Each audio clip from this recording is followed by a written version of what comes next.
Good evening and welcome to the Milwaukee Mile for our Milwaukee Mile 125. I'm Daniel Hallis, joined in the booth today with me is Taylor Butcher Benjamin. Taylor, how you doing today? I'm doing good. I'm expecting an exciting race tonight. That makes two of us. With the amount of trucks that we have in the field, I think we might actually be looking at a pretty decent race today as far as getting some green flag runs in. How do you feel?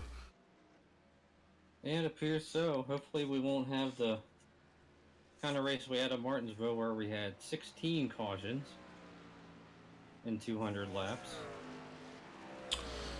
Yeah, I don't think that's gonna happen tonight. Like, there's a lot more room here where people can get out and do what they need to do. I mean, it's still kind of a one groove track, but um, I think once tires start wearing down, you might start seeing a second groove come in. Yeah, I agree. You just certainly get to see a lot of the field get spread out quickly. I think once the tires get 10 or 15 laps and so on them.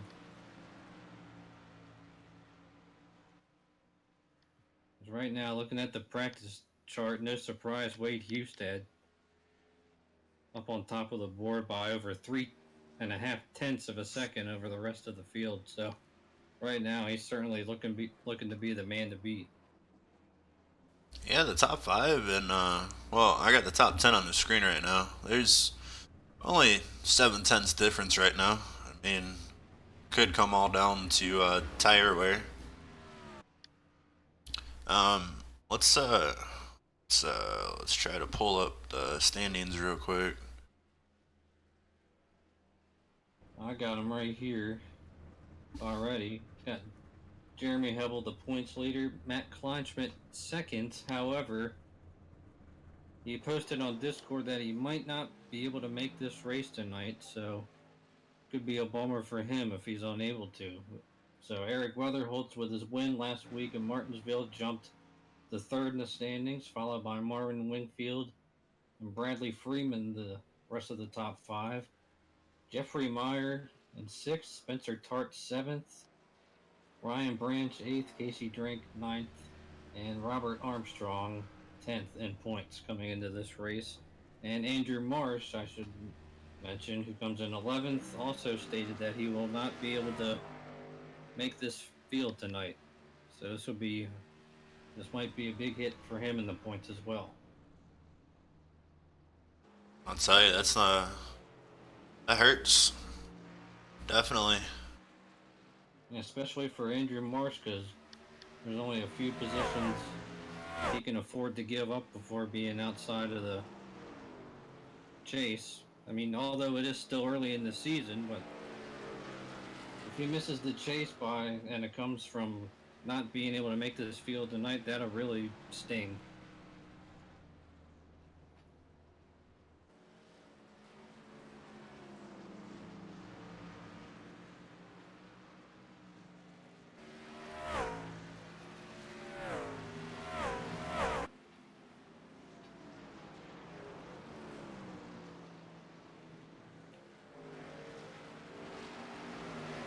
Spencer Tart second on the board right now, led the most laps last week at Martinsville and finished fifth, and jumped 7 spots in the standings with that very strong performance last or our last in our last race at Martinsville, and he's hoping to continue that march.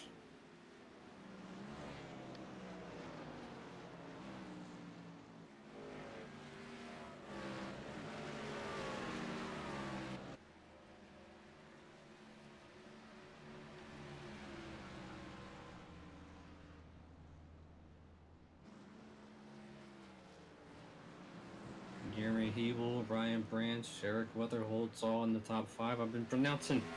Gotta apologize to Jeremy Hebel. I've been pronouncing his name wrong from the start of the season. I've been calling him Hebel. It's actually Hebel. Evil?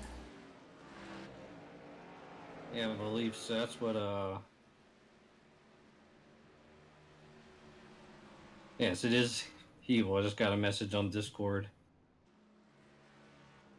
10 from 4. him. Yeah, he said worries, but just wanted to clear it up.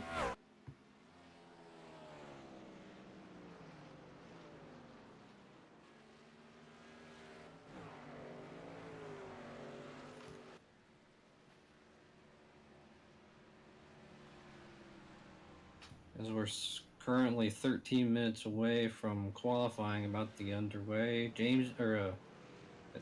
Daniel, you want to pull anybody into the booth?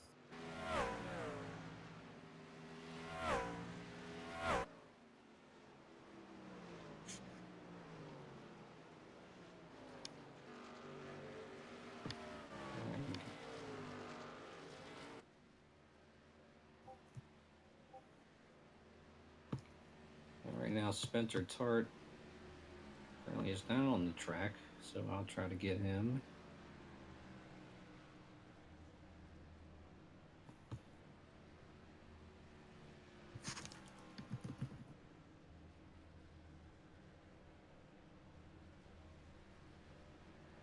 I'm having a hard time here getting this thing. My internet's been doing a lot of wacky stuff recently.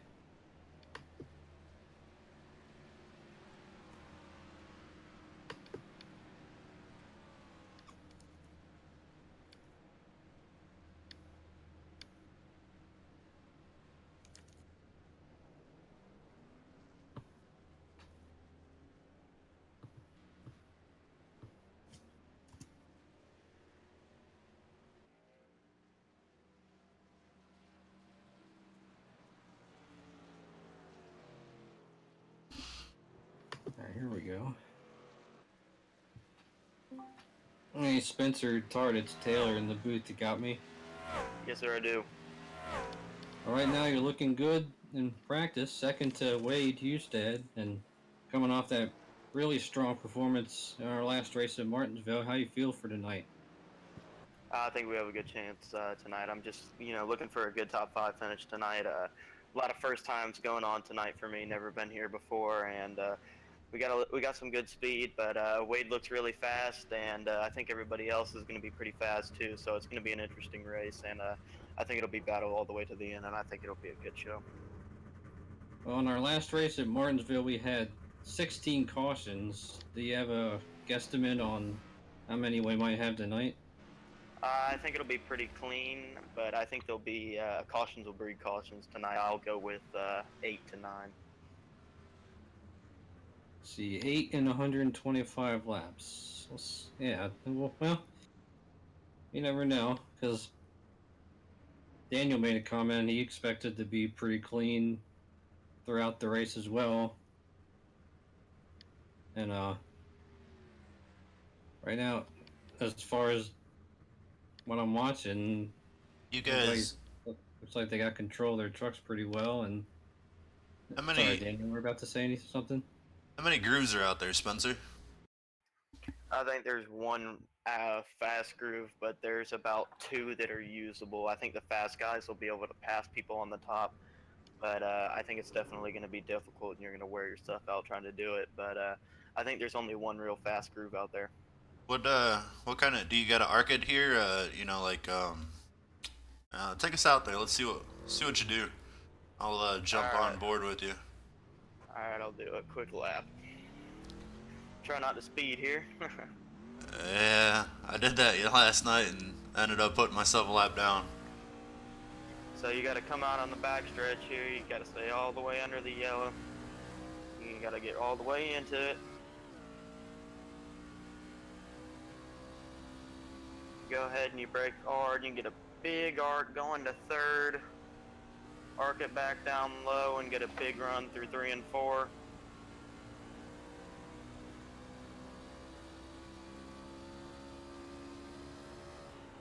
Turn in early, brake a little bit early, go to third.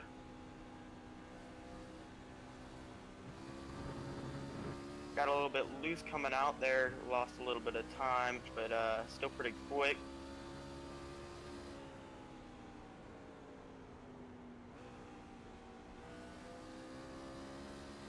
And you want to get it in the throttle as early as you can through 3 and 4.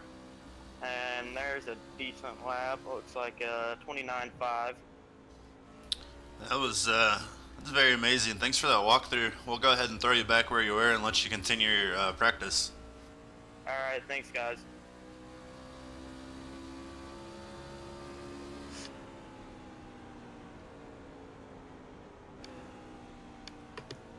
Hey, man, you got me? It was interesting watching his onboard there, how he was shifting, getting down into the corners. Wonder how many others will be using that strategy tonight. Not sure. Well, what we got? 7 minutes left in practice. Let's see. Where's Ryan Branch in the standings? Well, unless he's on track. I don't really want to mess with him on track. Eric Weatherholtz. And to answer your question, Branch is 8th coming into the night. Where is our points leader? Jeremy, right? Yeah, he's not on the track at the moment, so want to grab him real quick.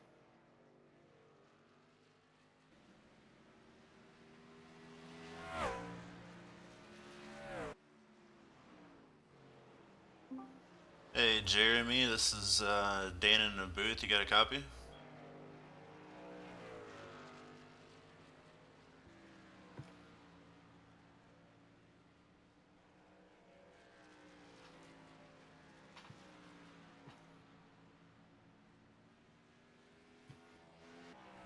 Gonna say we don't have him. I actually don't know if he's currently in the lobby. Yeah, it looks like he just reconnected. So,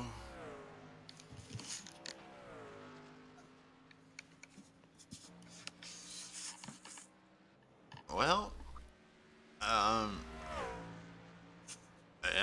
this should be interesting. You know, we just got done running 2 races at Texas, and then we come here for the Milwaukee Mile, and It's quite a difference.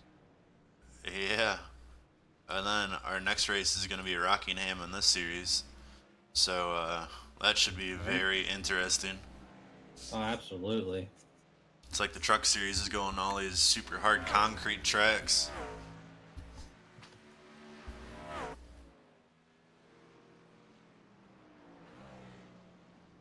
Yeah, it's gonna be a good one as well. And then Yeah, the next broadcast, the Grand National guys, you guys are going to Bristol for a full 250 lap race. That'll be intense. Oh, yes, it will. Well, actually, wasn't the next broadcast could be an Indy race. I'm not 100% if they've got their broadcaster set up yet. But the next race the DRL does run is tomorrow for the Indy series. I mean, it's pretty cool what Eric Weatherholtz was able to do in coming up with this series and getting as many people to join.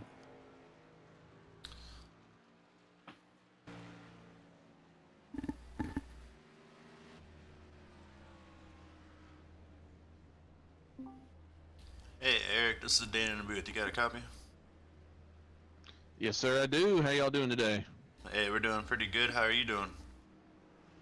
Pretty good, pretty good. Trying to get a little bit more speed out of my truck, but not too bad. I've never been a one-lapper anyway, so... Yeah, it's all racing's all that lasting making the truck last. What do you feel the higher groove will start coming in toward the end of the race? Not unless there's a lap truck underneath you. I don't think so. All right. Are we gonna see the bumper get used tonight? Oh yeah, this is a big Martinsville, so I wouldn't be surprised. Hey, we were talking about the Indy series. Did you guys get a broadcaster for that yet? No, we haven't yet. That's still in the works. We just need a broadcasting team, and honestly, I'm still trying to find a race controller for that series because I would like to race in it, but I'm going to be race control until we find a permanent person. 10-4. Well, you guys run tomorrow. You looking forward to that? Oh yeah, it's going to be a fun race at Phoenix. Obviously, the real Indy cars race there this past weekend. But I mean, it's a real small, tight course, and tire wear actually means something there as long as we keep it green. Well, hopefully you keep it green. Otherwise, there's going to be a lot of DNFs. Those Indy cars don't like to hit the wall. No, not at all. If they get the slightest bit of damage, they're done. Yeah. Oh, man. Well, hopefully that doesn't happen to you in the race, getting on pit road there. But go ahead and enjoy your next couple minutes. Hopefully we can see you do a pretty decent qualifying run. Yeah, that's actually funny because I thought I had him cleared from my view, but I guess not. He actually parked it right there, so I'm going to have to get JP for that. All right.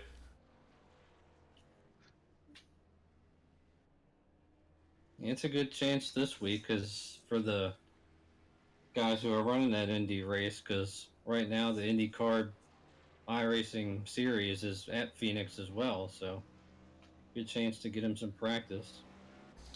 Yeah, That was a great Phoenix race in real world too, with Newgarden winning. And how about Robert Wickens? That guy has just been amazing his first two races of this young season.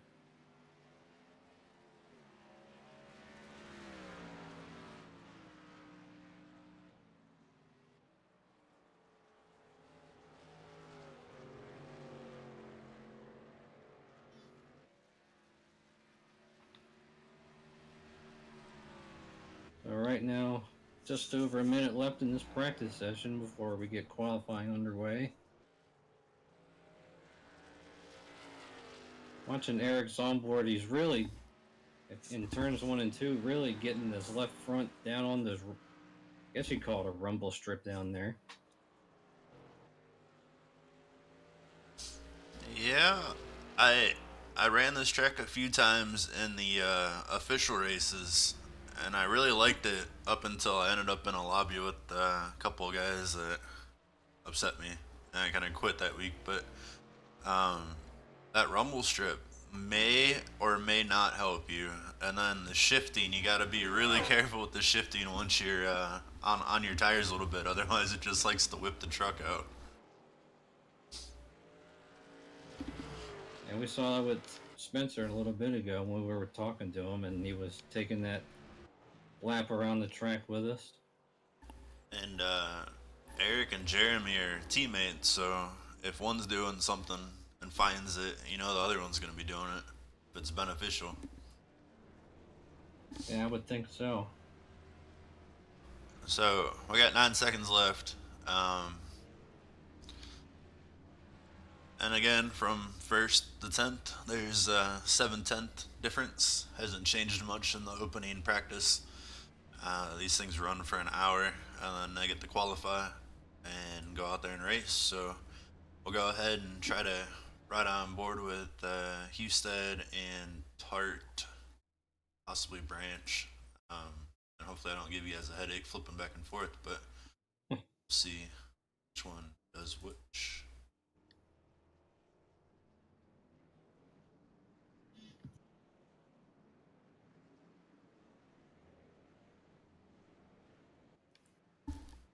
So we got 25 trucks in this field tonight. At least 25 who ran a lap in practice.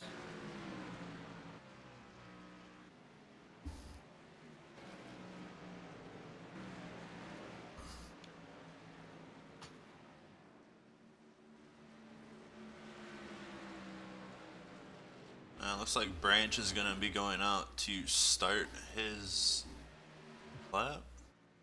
Husted's finally getting up to speed. Branch is able to get down. Let's see if he has a good pull off. Doesn't get quite low. Doesn't hit the wall coming out. Husted going in the turn.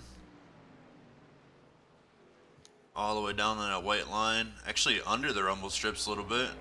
And keeps it off the wall barely.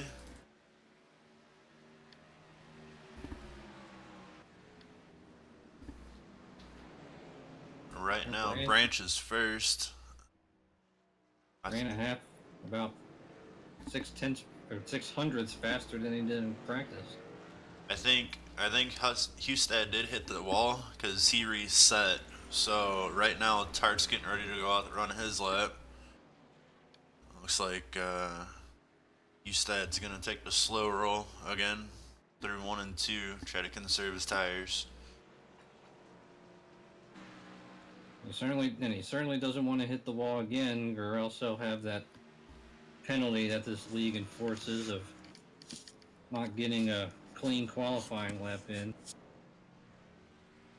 Tart's starting his lap, hit the rumble a little bit, able to keep it off the wall. Like David Wingfield's intentionally could have started the back. His lap is currently at just under a minute. Looks like a pretty decent 3 and 4. Gets in the 4th gear, comes flying down the front stretch, and Second. So we're gonna go ahead and flip back to Houston. He should be he's coming around to complete his lap right now. So we'll see if he was really conservative or if he was still really quick. Yep. Well, I would guess really quick. 10th faster. So if you go out and attempt your qualifying and you get two hits now, like if you slap the wall twice, basically race control will give you a black flag, and then as soon as you enter pit road, they'll clear it.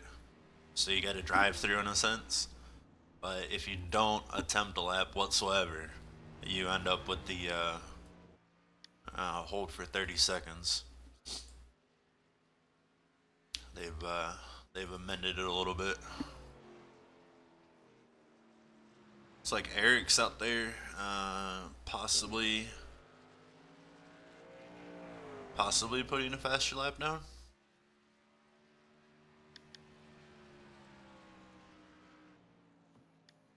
$29.5. His previous was like 3 minutes. So he'll start 4th. As we have less than a minute, currently 4 drivers have yet to take a time. I think Jeffrey Meyer's about to set the record for the longest qualifying time in the DRL because he's currently sitting at the start-finish line.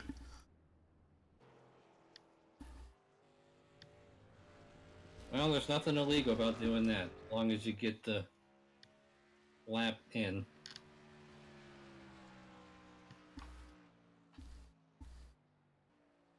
So Jeffrey Myers or Casey Drake's gonna end up qualifying 19th, and Jeffrey Meyer did cross the line. Let's instant replay, nice and easy, with a grand total time of 3 minutes 40.994 seconds. And I like it. And it looks like Tater Bowman's getting ready to do the same thing. Oh no, he backed up a little bit. Now he's going forward. 4 minutes and 8 seconds. If we had Jordan Worth in this field, he'd be giving him the Budweiser slowest qualifying of the week award. If anybody who's been in a race with Jordan Worth, the guy's a character. All right, want to pull Wade in real quick? Hey Wade, this is Dan and Taylor. Congratulations on your pole. How do you feel tonight? Hey guys, not too bad. I think we should have a good race tonight for everybody to see. What's the key to success out there? Right now is rolling through the corners as easy as possible on those tires and save them for the long run. 10-4. We'll be out there watching you. Hopefully you end up doing a pretty decent run and stay out of trouble. I think we should be able to, and hopefully we put on a good show for everyone. All right. Any shout-outs you want to give before the race starts? Right now to this awesome league, Dynasty Racing. It's awesome racing with everybody on this league, and the trucks are definitely one of my favorites. So just want to throw it out to you guys, and I hope everyone has a good night and a lot of fun watching this. 10-4, Wade. Good luck to you tonight. Thank you, guys. All right, so as we're about to roll off shortly, let's go through the starting grid for tonight's race at the Milwaukee Mile. Wade Hustad on the pole, Ryan Brandt second, Eric Weatherholtz last week's winner starting third, along with Spencer Tart in fourth. Our points leader Jeremy Hebel fifth, Bryson Hunt sixth, Chris Torrance Jr. up in seventh, Bob Cunningham eighth, Cy Jackson ninth, and Kip Galloway rounding out the top 10.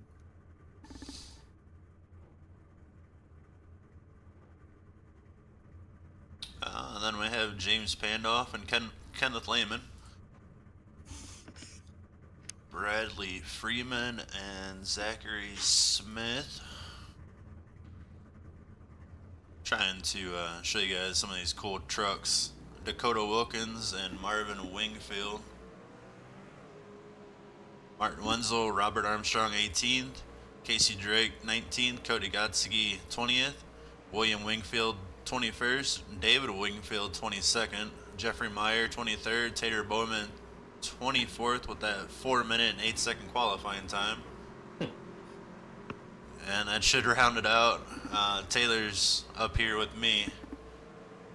But, Because, yeah, Dust Mark Vega, who's in race control, accidentally pressed the wrong button to get in here. He's sent me a private message that he's black flagged me, even though I'm not in the field. So. Alright, we're in blimp mode for the start of this bad boy.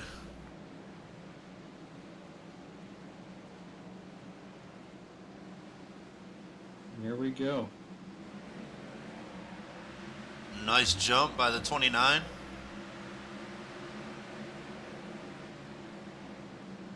Gonna fight for the bottom for beginning of this race, but might see someone try to make some passes up on the high side while everybody's trying to fight for the bottom.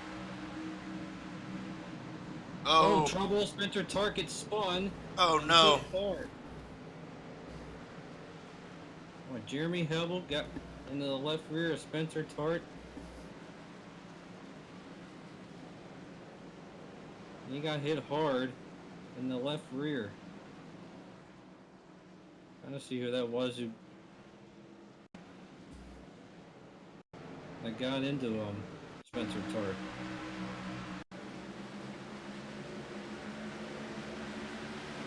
Bryson Hunt in the 17, that's who it is. And Kip Galloway also was forced up to the wall as well in the 61 truck. So don't even get a full lap in before we get our first caution of the night.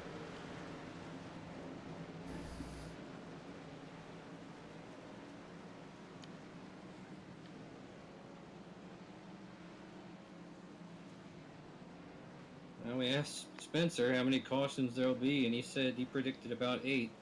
Sure, he wasn't expecting to be involved in the first one, especially without even completing a lap. Yeah, it looks like the 61 has some damage to the motor too, because he's smoking a little bit.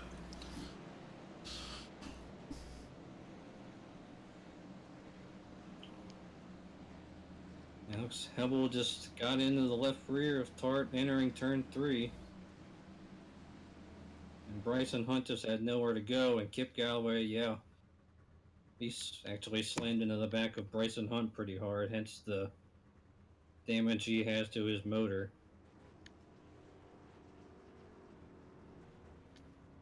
His truck's pretty decently hurt. Motor just shut off.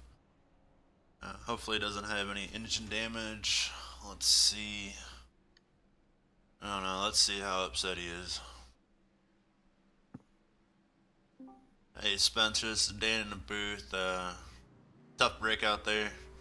How bad's the truck?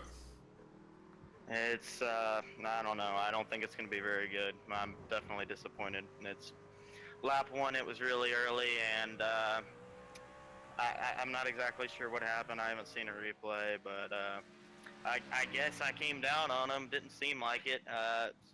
It seemed like I left him room down on there on the bottom, but I guess not. So hopefully we'll try to get this truck back up there, but I don't see any good chances of that happening. All right, Spencer. Hopefully you can get a top 10, salvage some points today, and then possibly look at the replay later and make your own judgment. Yeah, we'll see. Obviously, you can. Judgment of race control, as Spencer is the one getting the OL penalty. Apparently, in their eyes, they believe that he came down on Hebel, even though, and it looked to me, it was just two guys fighting for the same piece of spot on the track. I think he's got bigger problems than that. Yeah, besides the with with race control, you know, they have to make decisions. So, field stacking back up. Looks like we're gonna get ready to go back to green. Hopefully, we can. Hopefully, that was the one and only caution today. I'd like to get some green flag stops in. Yeah, we'll see. Looks like Kip Galloway.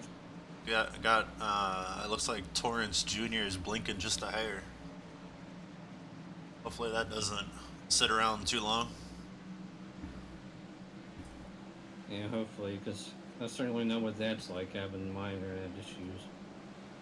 Alright, so we're going to go ahead and let the volume speak for itself for the next couple laps, and we'll rejoin you here in a minute.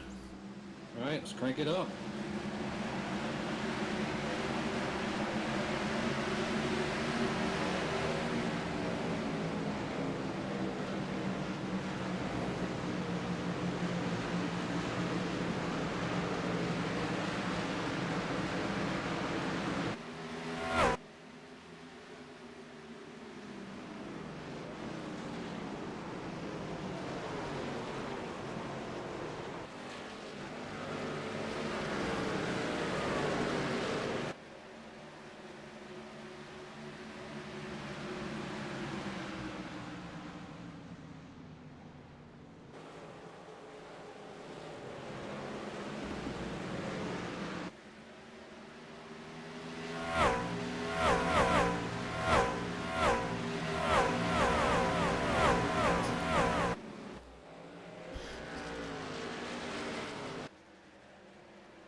Alright, there was definitely some intense action back there, and just want to throw a disclaimer out there, we do not own the Crank It Up deal, so we're just, we're still trying to figure out something to call it so we don't get sued, but...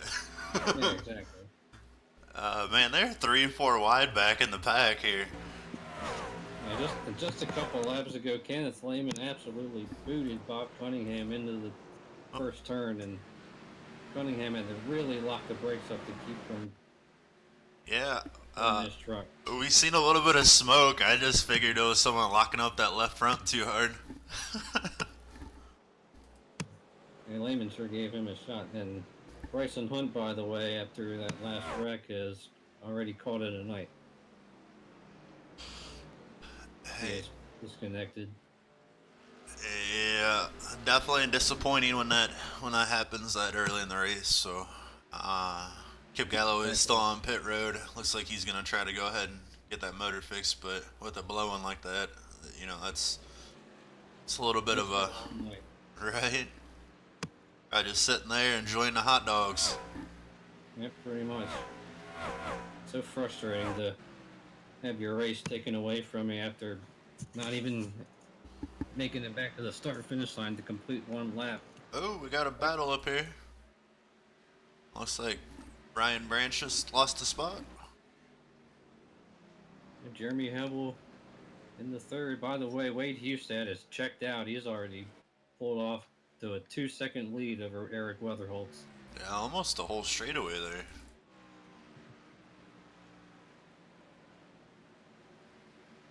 Well, he is not getting off that white line at all. He's straddling the rumble strips, but not hitting it. And then, you know, I don't know. Once you find a groove and there's nobody around to mess you up, you just get in that rhythm, and before you know it, you're like, where'd everyone go?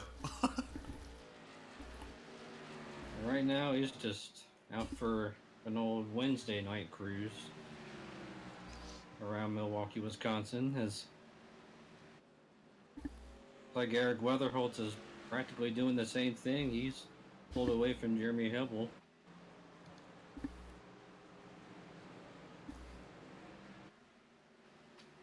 And Hustad, he just gained 0.6 of a second that last lap, and previous lap he had gained 0.3 of a second.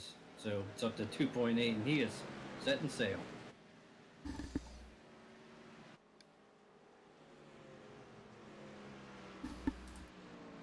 Like most of this field is strung out for the most part. Got a battle for 12th. Marvin Wenzel up high, losing a spot to Marvin Wingfield.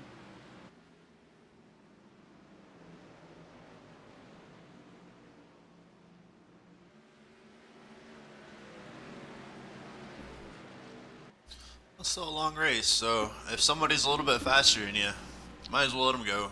And then, Martin Wenzel though, he said it time and time again, and he kind of showed it a little bit last night at Texas. But Wenzel is definitely one of those long run guys that can typically save his stuff enough to be able to pass some of these guys back before this pit cycle ends.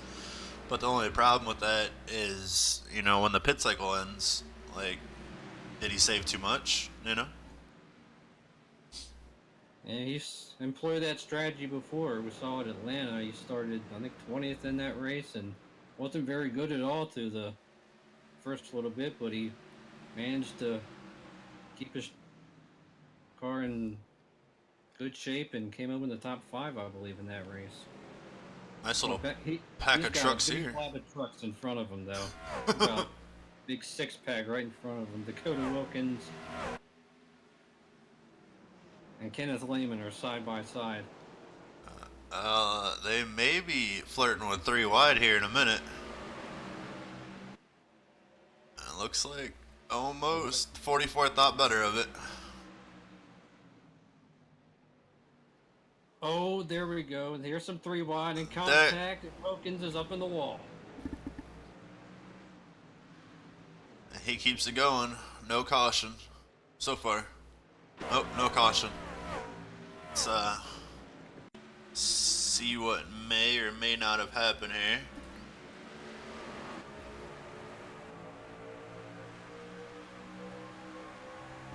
Oh, there's what happened. Look, Kenneth Cunningham.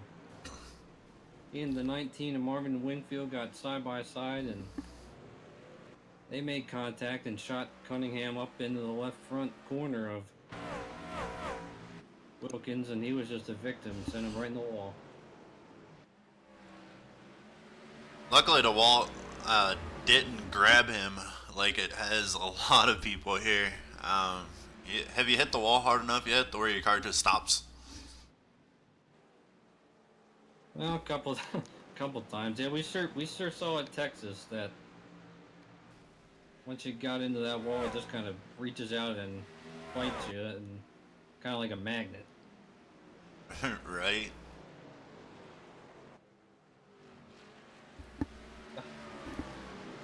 Now we're not missing anything up front. Wade Hustad, he's now pulled up out to 5-second lead over Weatherholtz and Hebel and the rest of this field. Good golly.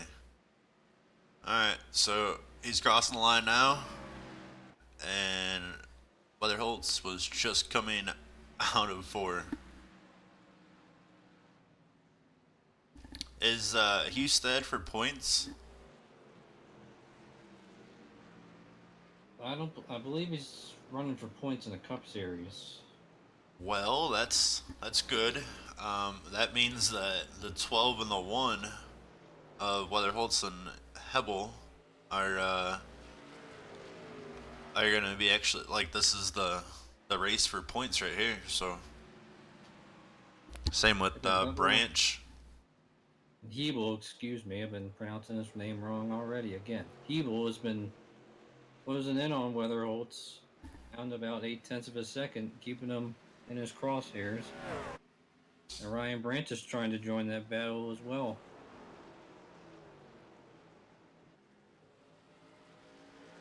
Hey, the 61 made it off pit road.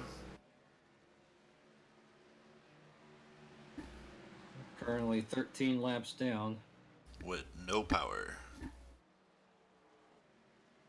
And that's going to be a long night for Kip, unfortunately.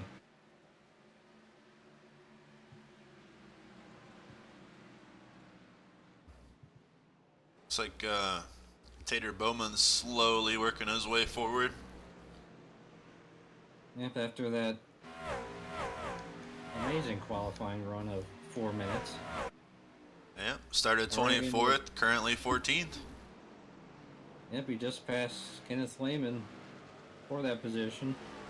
Kenneth Lehman, after that contact earlier, looks like he's got quite a bit of damage to the right front.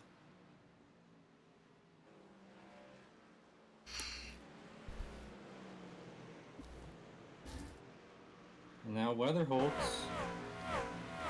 Jeremy Hebel is within 0.3 of a second of him.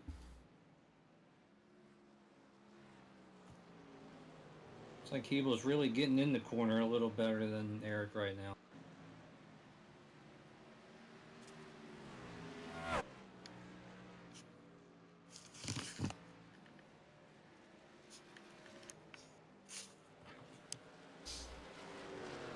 They're going around.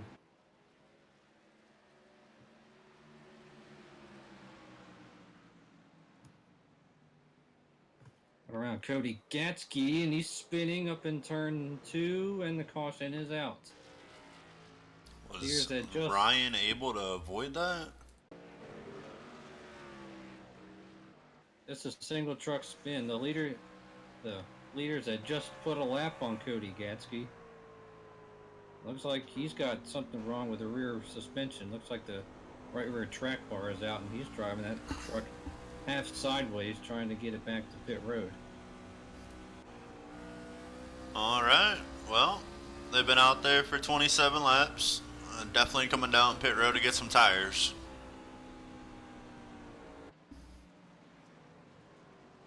That's for sure. Hustad's upset, man. 6.5 second lead there for a while. Sorry, Daniel. Got some trouble entering pit road. Like Dustin Eichert and somebody else back there trying to get on pit road. They both had to spin to keep from slamming into the barrels. Looked like Bob Cunningham as well had a close call. We're gonna go ahead and watch the guys come down pit road here, and then we'll go back and see if we can find what may happen there. What car number was it? It was Gatsky who spun that brought out the caution, and there was the 21 and the 7 who had trouble getting on the pit road. That was quite a moment as Hustad in first, out first. Looks like Ryan Branch had a good stop, and he's up to second, followed by Hebel and Weatherholtz. Alright, so this is the replay of the 21 getting ready to go down pit road, I'm gonna guess.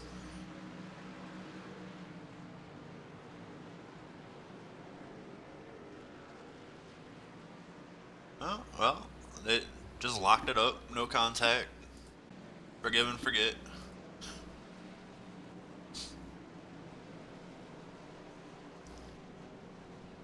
Looks like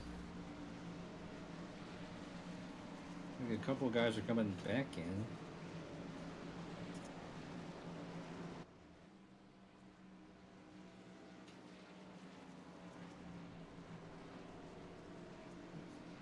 Casey Drake and David Wingfield currently on pit road, so maybe they just wanted to avoid some pit road traffic jams down there. I don't think either of them got credit for leading the lap under the caution.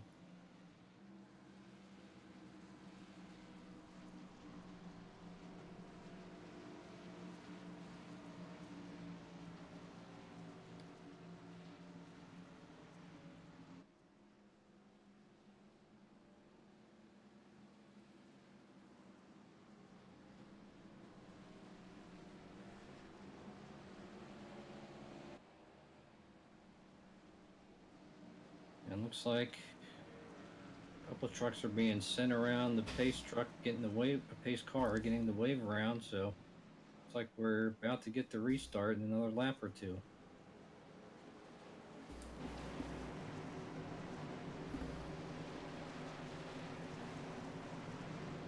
Good pit stop for Ryan Branch. Came in fourth and exited up in second, or where he started. Started second.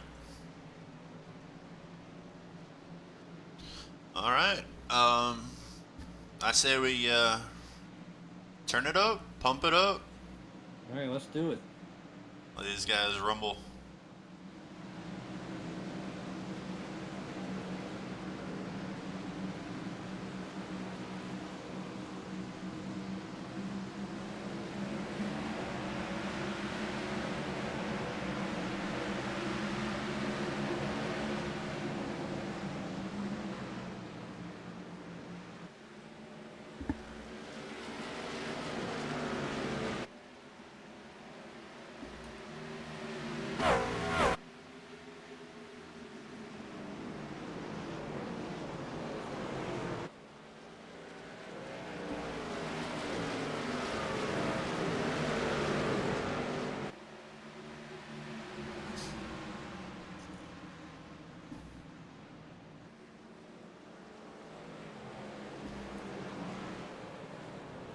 Comes out.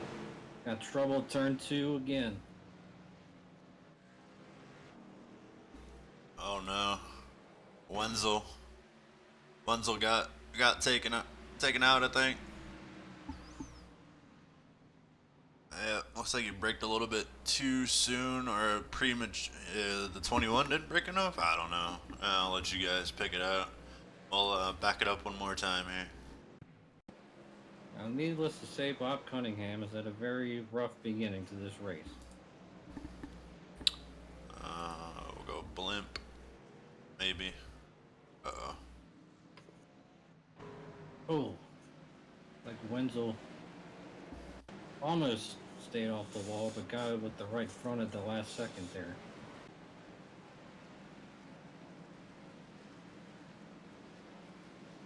Yeah, we're not going to be able to do it again. My computer doesn't like going back and forth that much.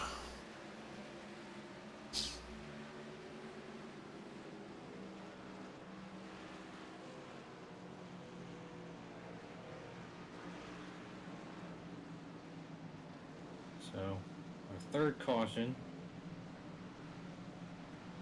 Alright, so Cunningham just stood in there. we're going to move this guy up here. Hey Ryan, this is Dan and Taylor in the booth. You got a copy? Yeah, I got you. Hey man, how scary was that spin happening in front of you, that last caution? I was running up there. I lost a couple positions on that initial start. I was very comfortable in fourth, had a huge lead over the, fifth place. So it was definitely scary. I didn't know if he was going to let off the brakes and roll up the track in front of me, and I couldn't choose top or bottom, and I just picked the top. Well, you had a great pit stop, one from fourth to second. You think you got anything at all for Wade? To be honest, I don't think I have anything for Wade. I'm having a tough time holding Jeremy off. If I can just run my line, I run about the same speed as Mr. Hebel. But when he pushes up inside of me there, I kind of I run a different line than these guys. They're arcing it in more than me, and I'm getting into the corner a little earlier, backing the corner up a little bit. So it makes me really nervous seeing him get real big in my rear view. But if I can hold him off, I'll have no problem coasting in second. 10-4. Good luck out there. Keep your nose clean, man. Thanks, man. If you can keep it up where he's at, it'll be a big points day. Because, as we mentioned, he came in here 8th. All right, let's. Hey Wade, Dan in the booth. Right now, man, you're just stomping it. You think anyone's got anything for you? Yeah, I'm thinking if Spencer Tart can get back up here, work himself through traffic, he's probably got something for me. He was quick in practice and quick in host the session that he had. So good luck to him, and I hope he gets back up here so we can have a good race. Just out of curiosity, I don't know if you want to give the info that I'm about to ask, but with that big of a lead, how was your tire wear? Tire wear was 90% for my right front and about 94% for my right rear. So I don't really know how that stacks up, but I was pushing it probably a little harder than I needed to. 10-4. We'll let you get back at it. Good luck, buddy. Thanks, guys. And fortunately, he probably doesn't know the damage that Spencer Tart received in that first lap crash. But we're gonna get the green next time around.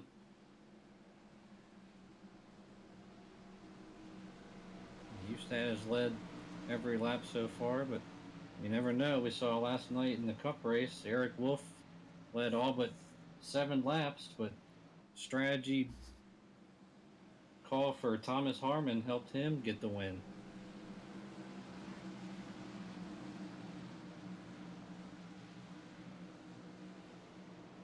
So here we go. Pace car is about to pull off. Let's see what kind of jump Wade gets. Oh man, did they stack up there? Yes, yep. Race control is going to be busy on that one.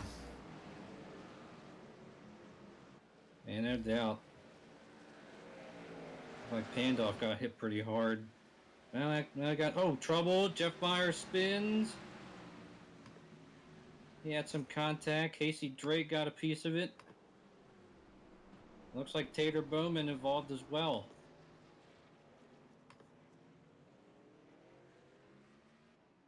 That's too bad for Tater Bowman after intentionally running a slow qualifying lap so he could start in the back and worked his way up into the top 12. And he is already disconnected. So yeah, nowhere to go after Meyer got spun right down in front of him and just hit him pretty hard.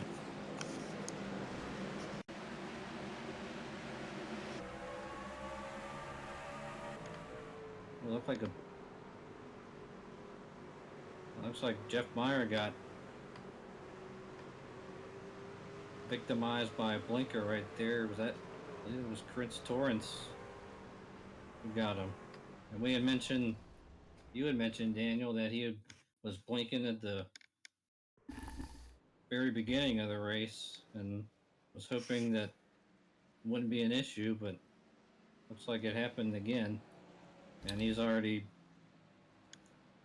just on a text chat already apologizing. It's a shame. Definitely a shame. Well, I don't know.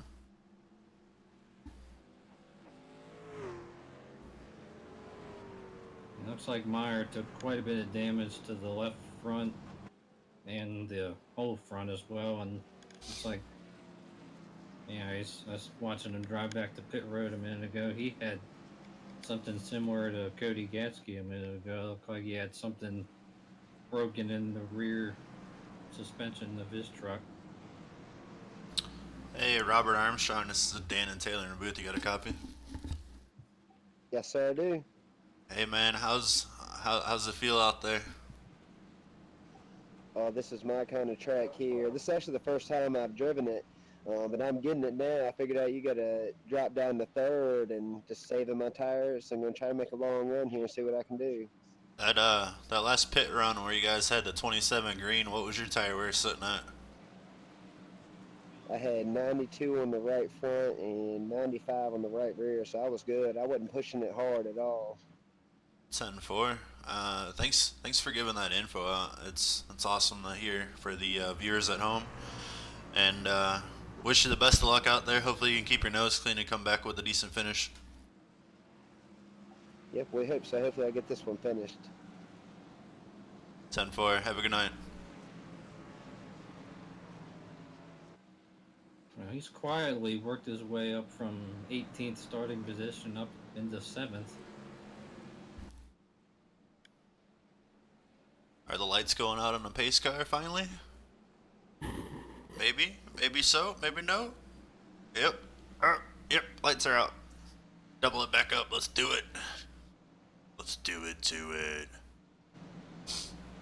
Alright, now, so this is our 4th caution, and we've completed 40 laps.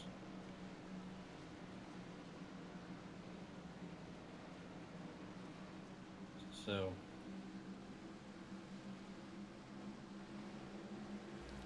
halfway there to what Spencer Tarp predicted for the number of cautions.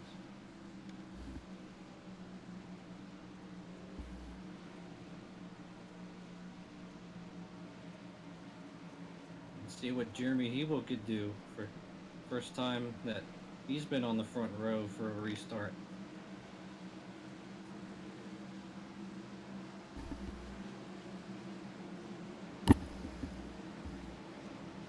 Pace car is about to pull off.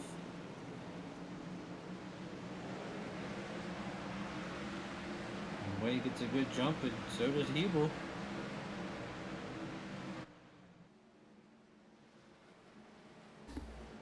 See, he's able to clear Weatherholtz, and he's going to be right on the tailgate of Wade Husted. Oh my god, they were 4 wide for a minute.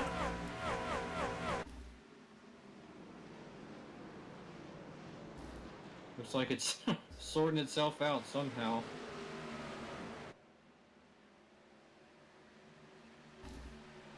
Wow, that was tense.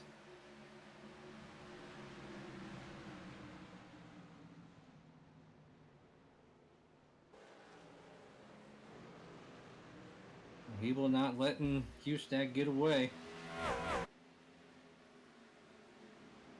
Yeah, but alright, so if Husted ran that hard to get away from everyone at a 90% right front wear, and then we just got done talking to Robert Armstrong, who had 92 front right front wear, which is basically how hard you're entering the corner and stopping on the brake and making that right front turn the car. But I mean, how hard do you push to stay with them if you're the number 1? You know. Well, based on what we've seen for Hustad, you better go like heck, because he's proven that he's got the truck to beat, no doubt. And like we saw him pull away to a 6-second lead a little while earlier before a caution came out. Even if it's hard on the tires, it doesn't seem like you got much strategy other than the run as hard as you can. As Eric Weatherholtz Drove a almost little. got back to Hebel. Yeah, he drove a little too hard in that turn. I mean, he lost a bunch of time right there.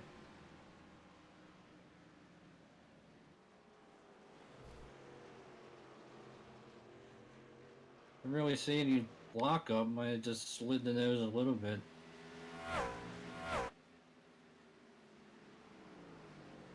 And we got a battle for 4th between Cy Jackson in the 85 and Robert Armstrong, who we just talked to a minute ago, in the 3.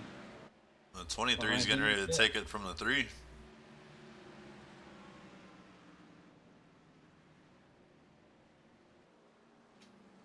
Oh. So Branch back Did in you- the top 5. Yeah, that was close, but Did you Robert see? Armstrong. He had a handful of steering wheel. Yeah, that's what I was talking about earlier. He grabbed 3rd gear right there, and it spins. It wants to spin the truck if you're too hard on it. So you got to really be careful with that stuff.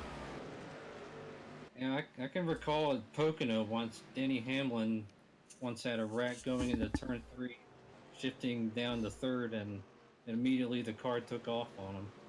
So it's very easy to do.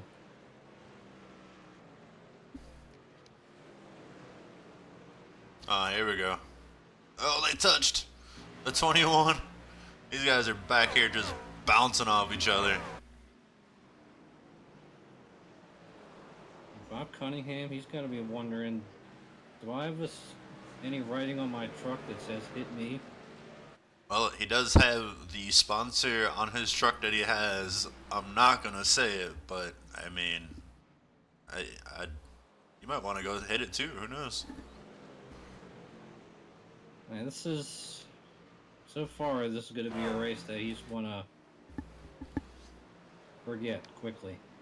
Is Pandoff trying to make a pass on the high side? Oh, wow. Trying to get the runoff on the low side there. See how our leader's doing. 1.6 second gap. Certainly wasn't pulling away as quickly as he was before. And Jeremy, he's got a pretty nice gap over third place right now too. And I wonder if Eric Weatherholtz really made his tires mad after that close call. Because he's dropped back to 4 seconds behind Hustad. So, just so you guys know, like, we don't have a graphic to show it, but we do have our timing screen that shows that these guys are hitting 144 down the straights, and then your leader is dropping to 99 before he gets back in the gas.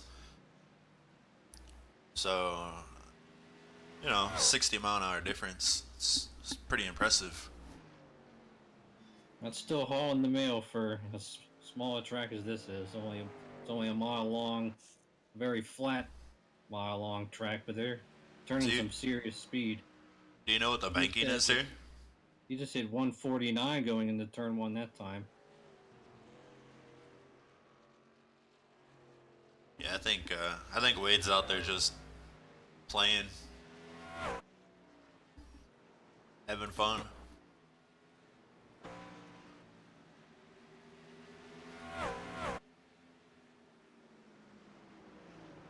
So far, he's been pretty untouchable. Zach Smith has moved into 5th place a minute ago, passing Robert Armstrong, and he's trying to close in on Ryan Branch.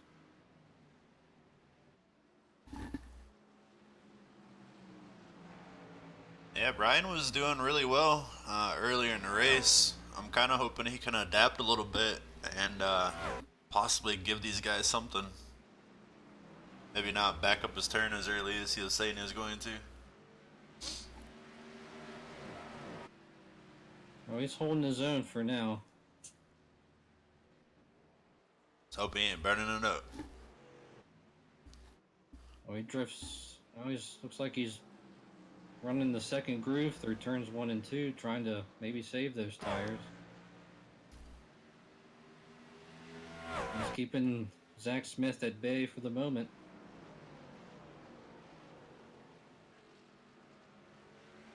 He trips up even higher that time.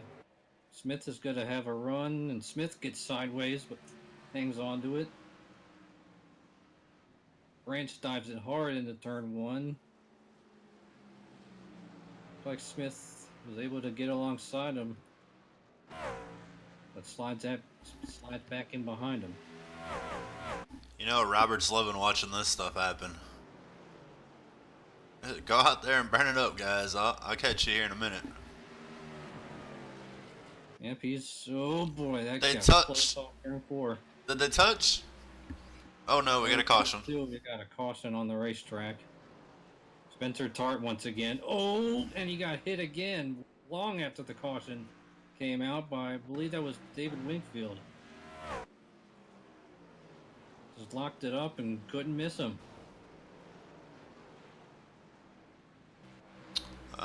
Looked like a possible technical difficulty, or that, or we just seen the first time a right front tire is blown in iRacing. I was gonna say that truck just went straight going into turn 3 on Spencer's part. Good lord. Wow. Very rarely do you see that in iRacing. Pretty sure his motor is gone. So let's see if we can get him. Spencer, Sedan, and Taylor in the booth. You got a copy? Yeah, I got you. What was that? A right front popping? Did we just witness the first tire blow in iRacing? No, I think you just witnessed Oculus try to auto update or something because it Oh, just there you go. completely crashed and Oh. everything went black. Oh no. Jeez, that makes more sense now. Yeah, I couldn't see anything, and I just tried to push it up to the top of the track because that's where I was, and tried to keep from hitting anybody because I couldn't see anything. Well, it's It's a tough break, Spencer. Sounded like the motor popped. Are you done for the day? Yeah, I think I'm gonna be done for the day. Tough break. Well, we'll see you next week, possibly. At Yeah, Rockingham, yeah. definitely see me at Bristol. Are we at Rockingham in the trucks next week? Yeah, Rockingham. I had to pull it up really quick. I forgot. But the Rock, man, how do you think you're gonna handle there? I don't know. We'll see. I've never been a huge fan of there, but we'll figure it out. 10-4, Spencer. Have a good night. Any quick shout outs you want to give before we let you go? Yeah, I still gotta thank my family, everybody. Sorry to everybody watching that. I'm sorry I couldn't provide a little bit better showing, but I guess things happen. Not a great night for me. Had a fast truck I knew we were gonna have a fast truck, but it sucks. Stuff happens. 10-4. Enjoy your night, sir. yeah, his race was doomed from the word go, pretty much. Got wrecked, or got he and Keeble got together on the very first lap.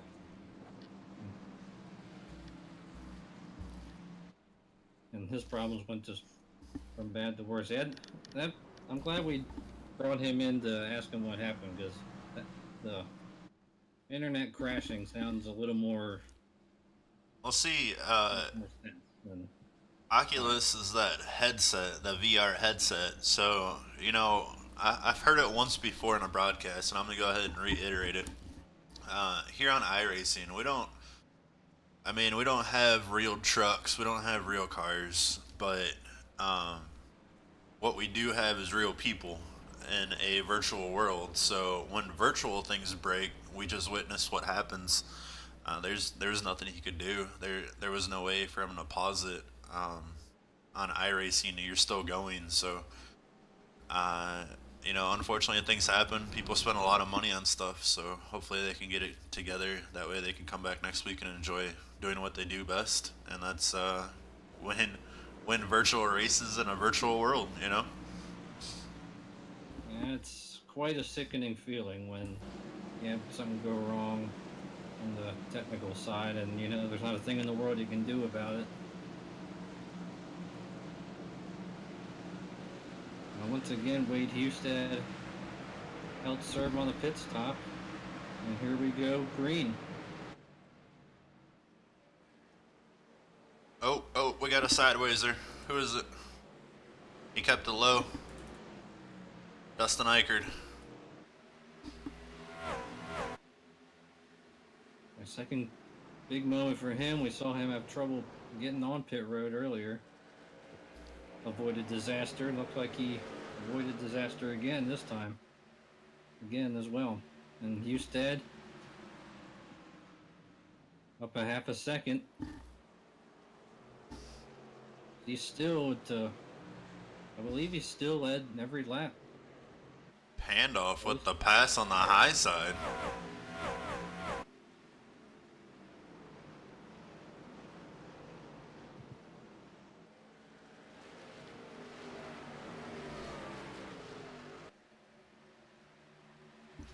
And that was a nice move, getting around Kenneth Lehman in the 10. That battle for 8th.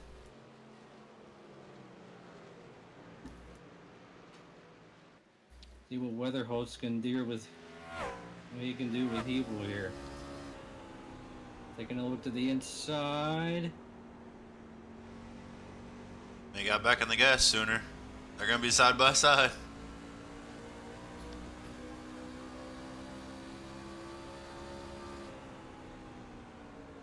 See how hard Hebel drives it in here.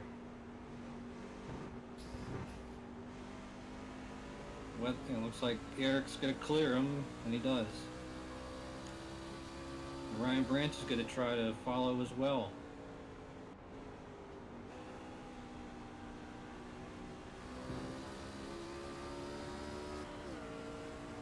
I wonder if Eric might have dialed some brake bias in after the close call he had the last time he tried to get around the one of Beeble.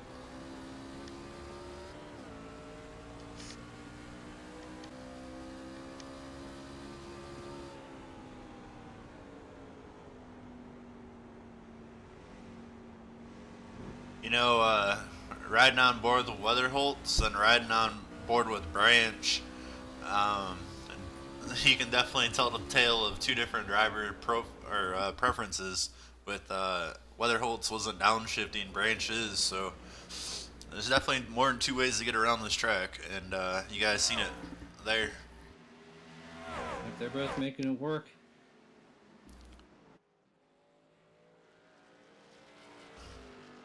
We got a pretty nice battle now for second through about 7th or so as Robert Armstrong has caught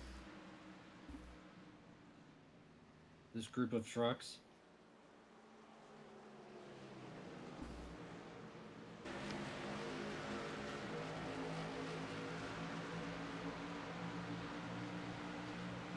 Most of the field pretty much thinned out for the most part.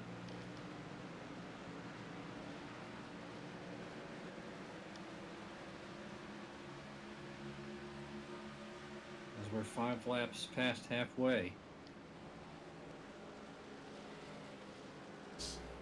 People all over the back of Weatherholtz trying to retake that second position. Looked like he tried to diamond it a little off turn 1 and 2.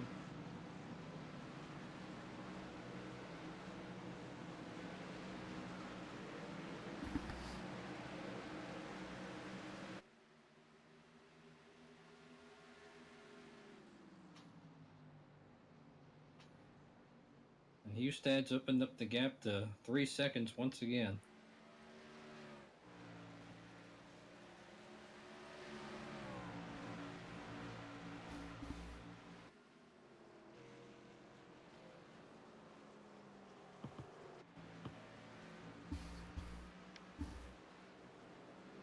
Looking back to the trucks from 8th all the way back to about 12th or 13th or so, they've all got some kind of damage. Yeah, we've had 12 laps now since our pit stop.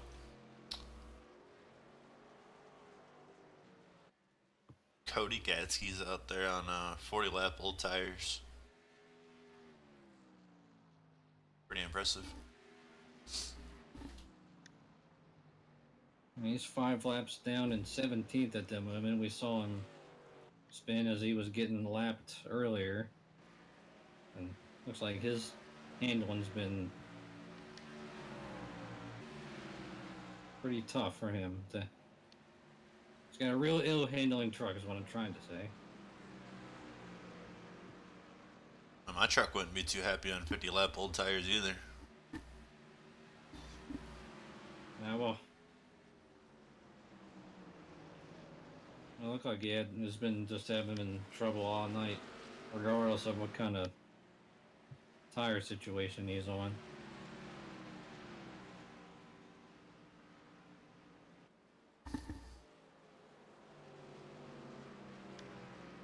And Hustad just out there cruising once again.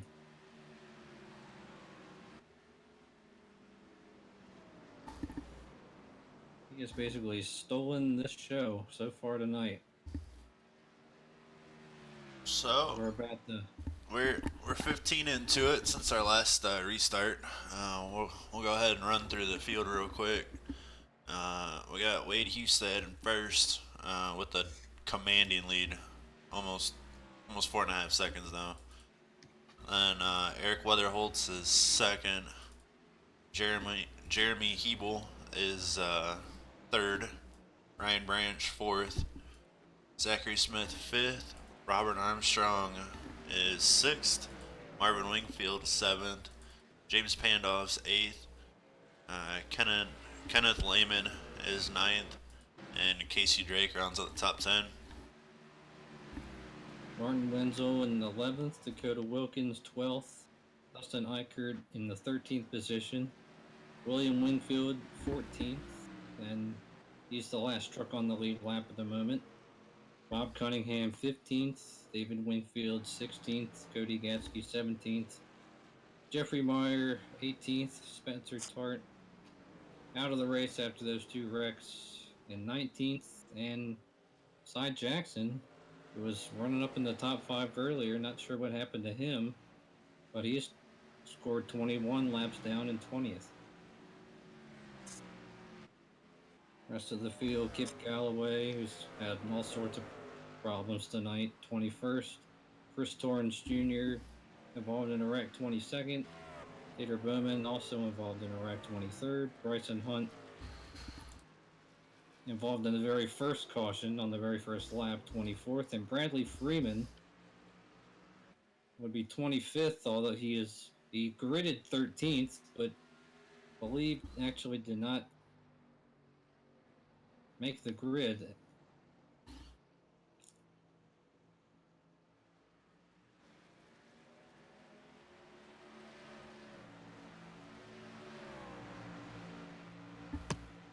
Those were just under 50 to go. Instead, all by his lonesome. Kind of wonder, I wonder what the gas mileage is like at this track. Are they gonna have to pit for gas before the end of it, or tires, or can they go the whole way green? I'm trying to think. On gas, I would think they would be. I think they should be okay.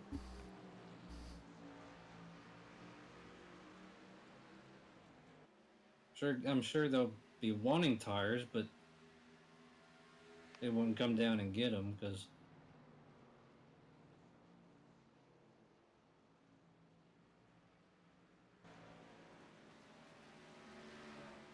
Cody Gatsky's just been put 6th lap down.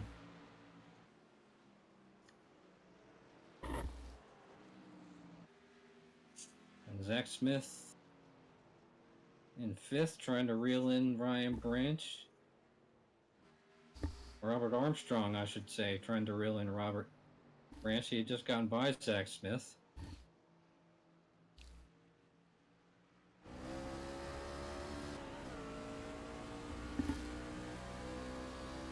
Riding on board with Robert Armstrong right now. See what he's doing in there. Still downshifting.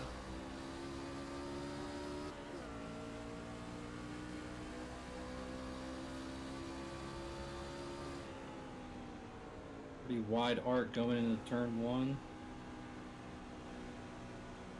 Nice smooth turn.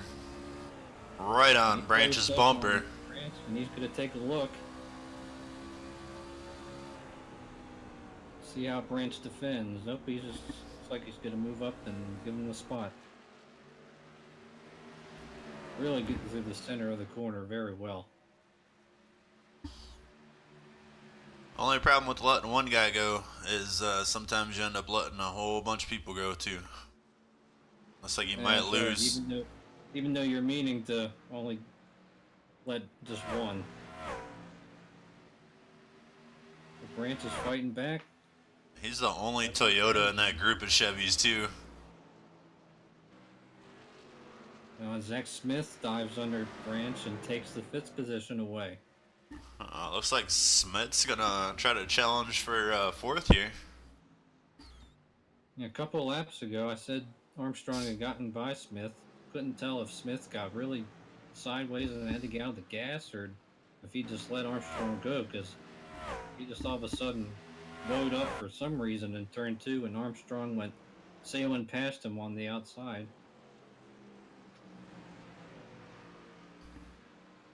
This is all battle 4th, 5th, and 6th as they're coming up on the Gatsky truck.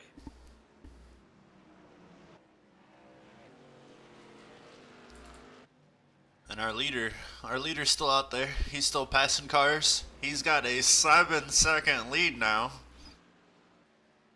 It's amazing. I wanna be like Wade one day. I think everybody in this field, in this league, kind of envies him at this point.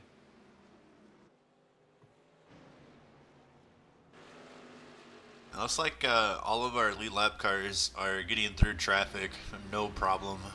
Lap down cars look like they're giving plenty of room to these guys, which is an awesome thing to see in a league of gentlemen. So hopefully that trend continues throughout the race. Yeah, it doesn't seem like in this league that they have to deal with lap cars showing disrespect.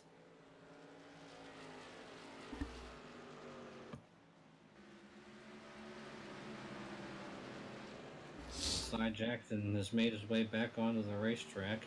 Hey, how about your guy Marvin Wingfield? Started 16th, currently 7th, getting ready to get up here and challenge these guys for 5th.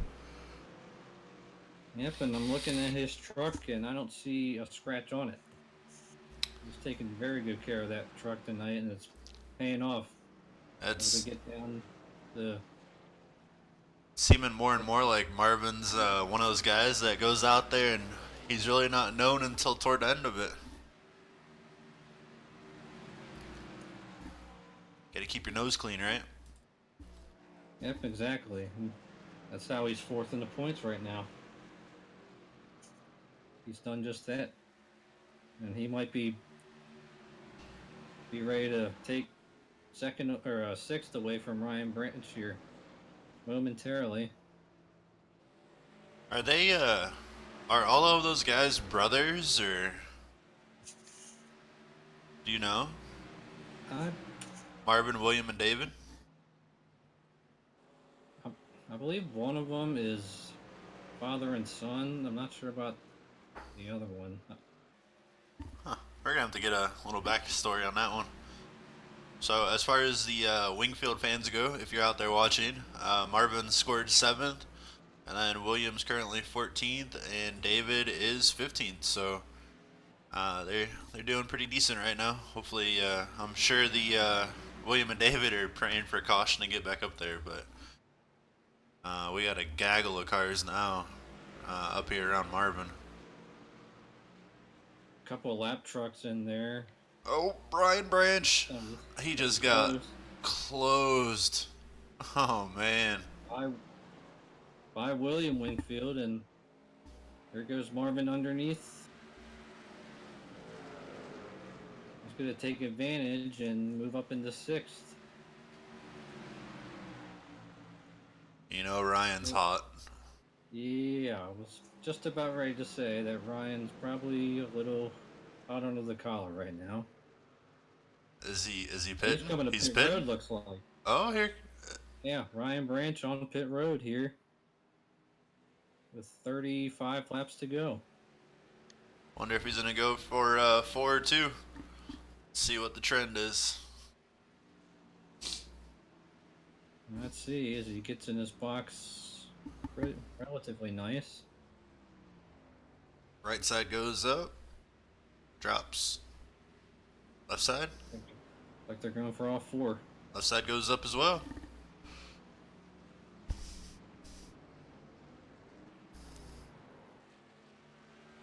Wonder if we might see anybody else begin to make their way towards pit road as well. He was what, 7th? Yeah, he had dropped it. Yeah, he was 6th before that lap truck gaggle there, and then dropped to 7th, then pitted. So from 7th back, they may try. Oh no! Caution is out. Oh no, that's not good. And I said Ryan Branch is hot under the collar. Well, I say it's about double now. Who's that in the backstretch? The 10 truck. Kenneth Lehman.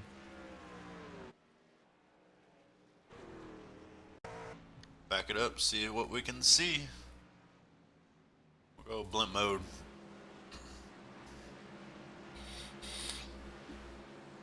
Oh, he's underneath Casey Drake. Looks like he just got out from under him. Unless maybe some net code. It looked, it kind of looked like when they were coming off the turn, the 51 hit the wall, came down, and the 10 like yanked the truck to the left. And when he did that, the void Casey Drake, he lost it. Yeah, I see now. Casey Drake looked like he had to get out of the throttle to keep from hitting the wall, and Lehman, in reaction to that, kind of jerked the steering wheel a little too hard and lost it, and Here come the slammed that leaders. wall really hard. Yep, here come the leaders for. Oh no, the 12 overshot just a hair. He had to back up. Eble might be able to beat him off. I know the one guy not going down pit road. Well, looks like it didn't hurt Weatherholtz, as he's going to maintain second, despite that sliding through his box. Yeah, I mean, he had pretty decent lead on Jeremy going down pit road, so. Yeah, kind of fortunate for him that maybe the field wasn't quite caught up as well as maybe they should have been. So that now leaves us 10 trucks on the lead lap.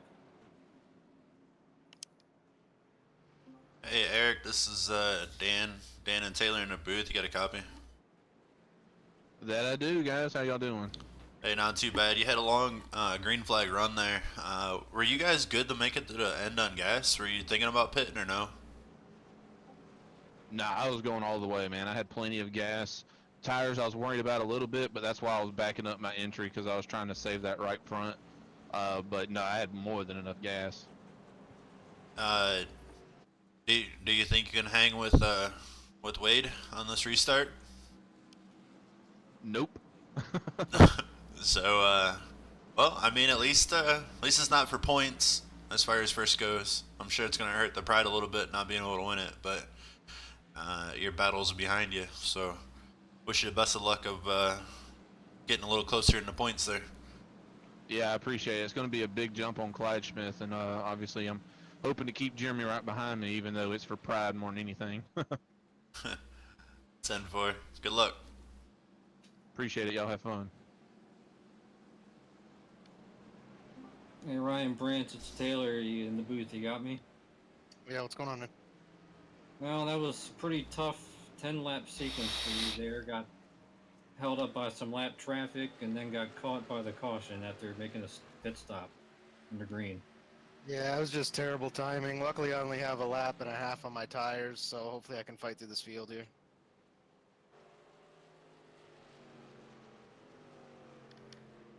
That was probably a good idea, taking the wave around. We'll come into one to go. We'll let you go back at it. Yeah, I don't have much for tires, so I don't have much on my tires, so definitely wanted to take the wave around and hopefully I can get around a few of these guys, get some positions back. We'll see how far up in the field you can get. Good luck out there.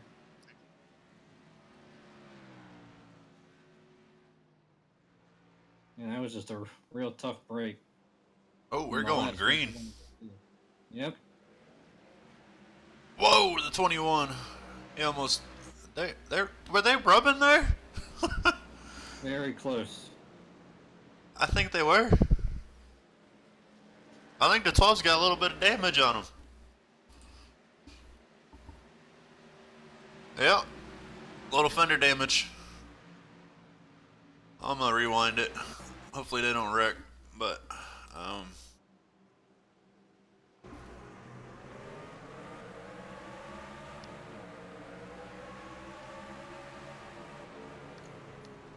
yep, a little bit. Well, that's the typical short track beating and banging. So we're down to 25 laps to go.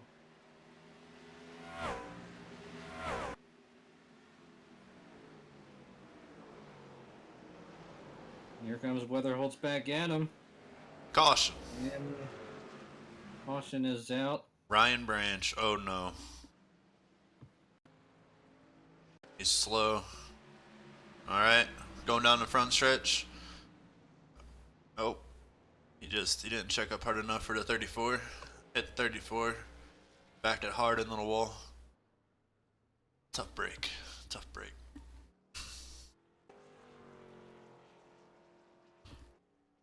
Well, things were looking so good for Ryan before that. I think we might be cursing Ryan.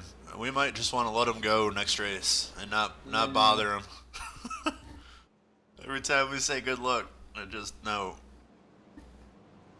It looks like he just not sure if he just drove it too hard into turn one or if David Winfield got on the brakes harder than he was expecting, but regardless, he got in the back of him hard, slammed the inside wall, and went back up and spun up to the outside wall.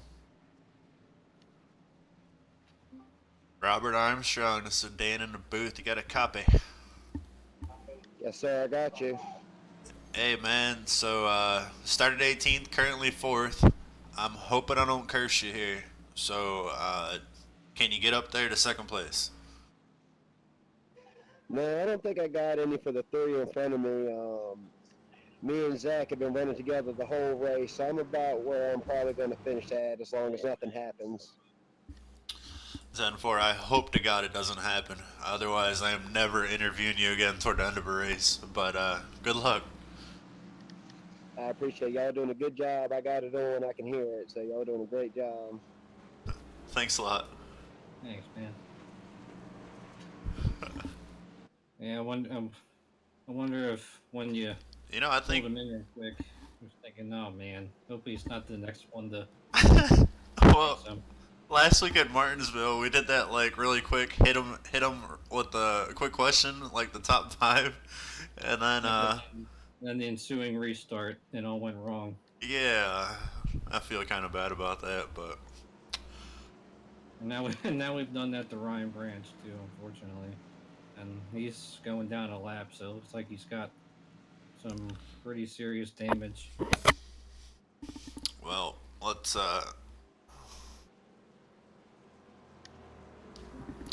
Ryan, this is Dan in the booth. What happened out there, man? It was just terrible racing by the 34 there. He had no excuse for what he did. He smashed his brakes, and it's unfortunate. I get screwed by that caution, and then I can't even make it one lap around the guys in the rear of that field. And we feel bad. We feel like we jinxed you by bringing you in a little bit ago. Definitely wasn't jinx, man. Again, the 34 will get an earful from me after the race. His excuse was that he thought the guy on the outside of him was going to come down into him, but they were nowhere near one another. So he just dropped in front of my car and slammed his brakes as hard as he could. I don't get it, but 10-4, Ryan. Hopefully you can go complete a couple more laps. Did you want to be put back in race chat or spotter 4? spotter 4 is fine, or just lead commit. It doesn't matter. I got 14 minutes required. That's the end of my night, guys. But thanks for broadcasting, and enjoy the rest of the race. Any shout outs you want to give out before we let you go?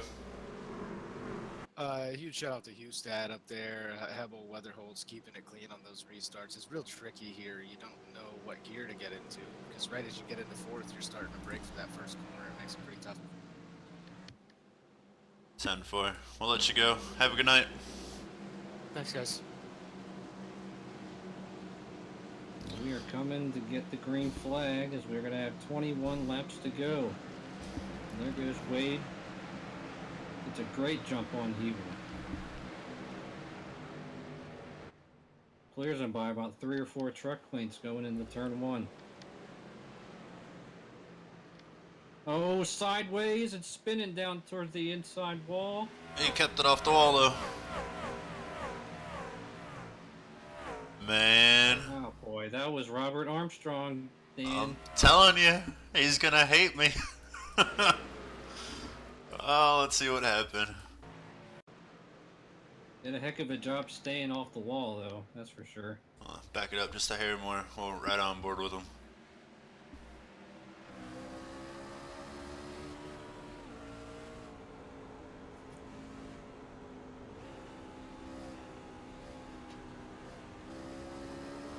He overgassed it.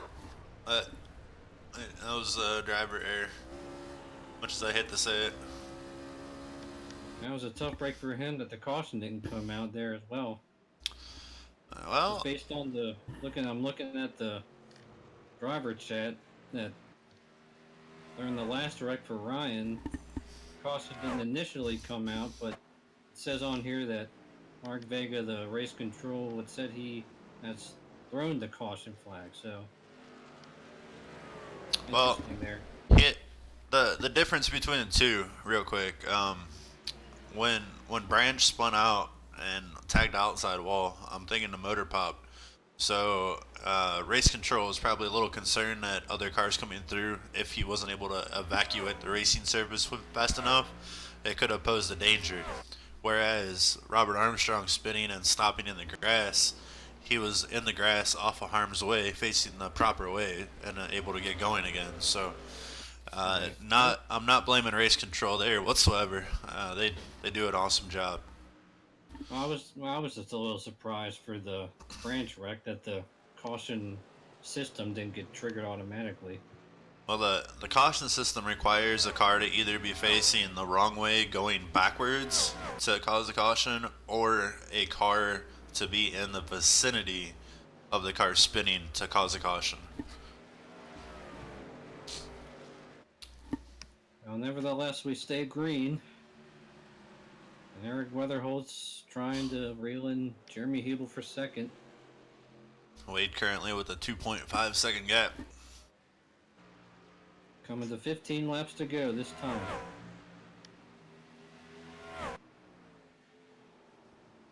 He puts a lap. Eric closed the door a little bit on the one. Yep, he might be trying to size him up.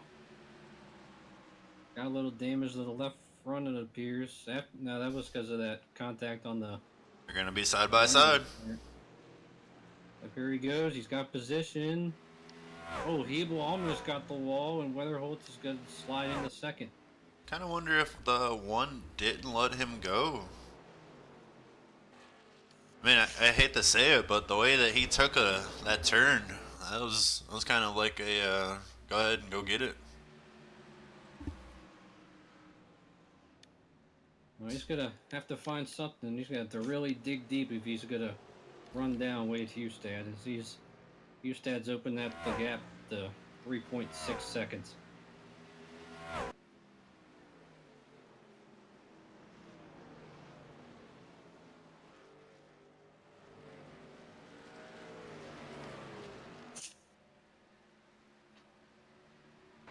And look who's in fourth, Marvin Wingfield. Again, that truck as clean as a whistle. He's trying to get around our points leader, Jeremy Hebel.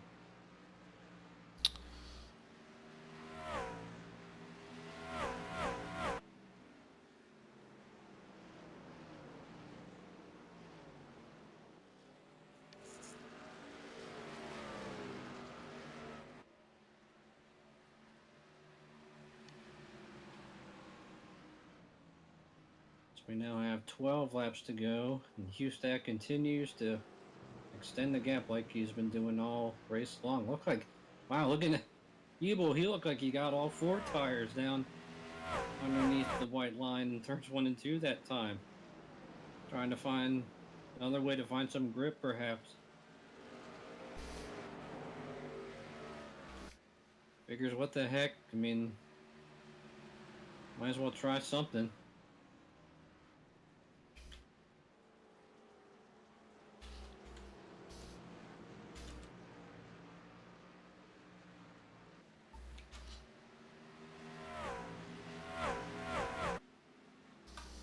Zach Smith holding down the 5th position. He's 2 seconds back of the battle for 2nd, 3rd, and 4th. Martin Wenzel's recovered to 6th position. Dakota Wilkins 7th. Casey Drake 8th. James Pandoff in 9th. Dustin Eichert up into the top 10.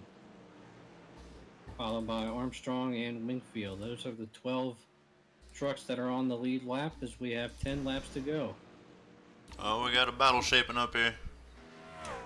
Possibly between the 74 and 51. That's for 8th place. Anyway, looks like, is the 85 a lap down? Yeah? You might shake it up a little bit. He's 30 laps down. Holy crap. Yeah, I have a feeling, as we got truck into the wall up in turn 1 and 2, no harm, no foul. Not so sure that Casey Drake might be a little bit displeased with Cy Jackson right now. Jeremy was able to close the gap on Eric just a little bit there while they were trying to maneuver around the lap down truck of the 50. Looks like Jeremy or Eric's able to pull back out a little bit.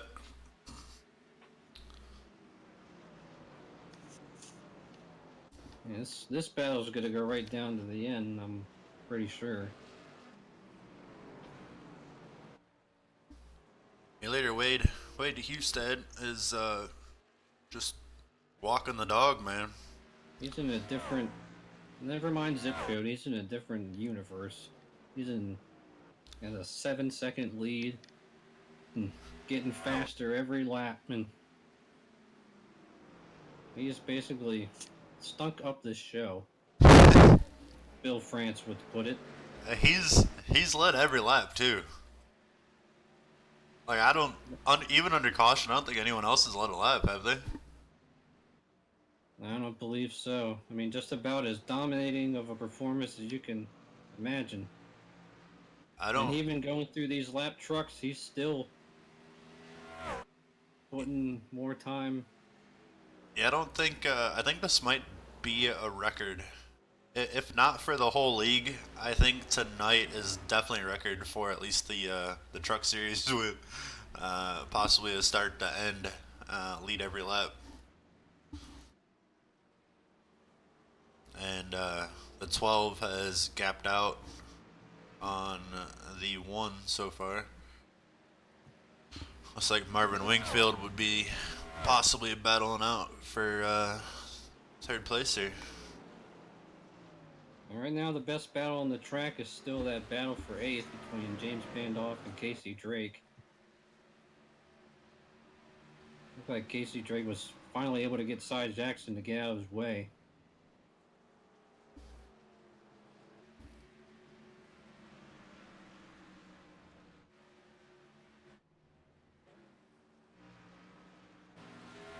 And as Wade Husted off turn 4, he'll get 3 laps to go this time. Just the only question now is, how big is the margin of victory going to be at this point? Yeah. Well, at least it's not coming down to gas mileage. He could shut it off and coast around and still beat him. And of course, even if the caution comes out now, it wouldn't make any difference. Of course, no green-white checkers in iRacing. Oh, that's the last thing you want to see after being out here this long. Zach Smith has moved up into 4th, just got by Marvin Wingfield. And he's a half second behind Jeremy Hebel. It's a good thing these guys are going to wrap up. It looks like we're going to get some storms over there off of turn 3. Oh my god, this guy's dark. As here's Husted, last lap. Coming on to 2, no pressure.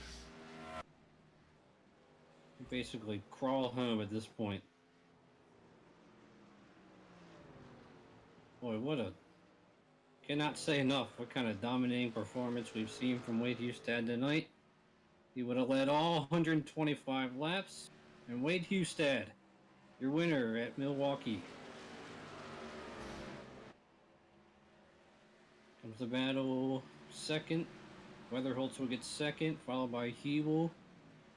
Zach Smith 4th, and Marvin Wingfield brings it home in 5th.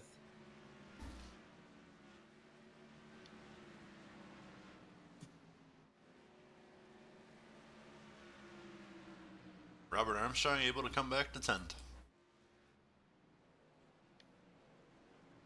Looks like 11 trucks.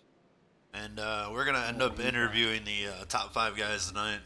Send a message to Race Control. Hopefully they can keep their trucks attached to the track so we got something to look at. But let Wade burn it down.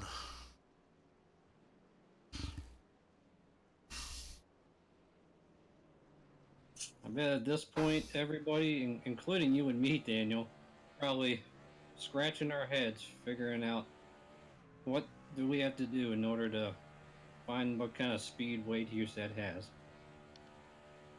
Yeah, I don't know.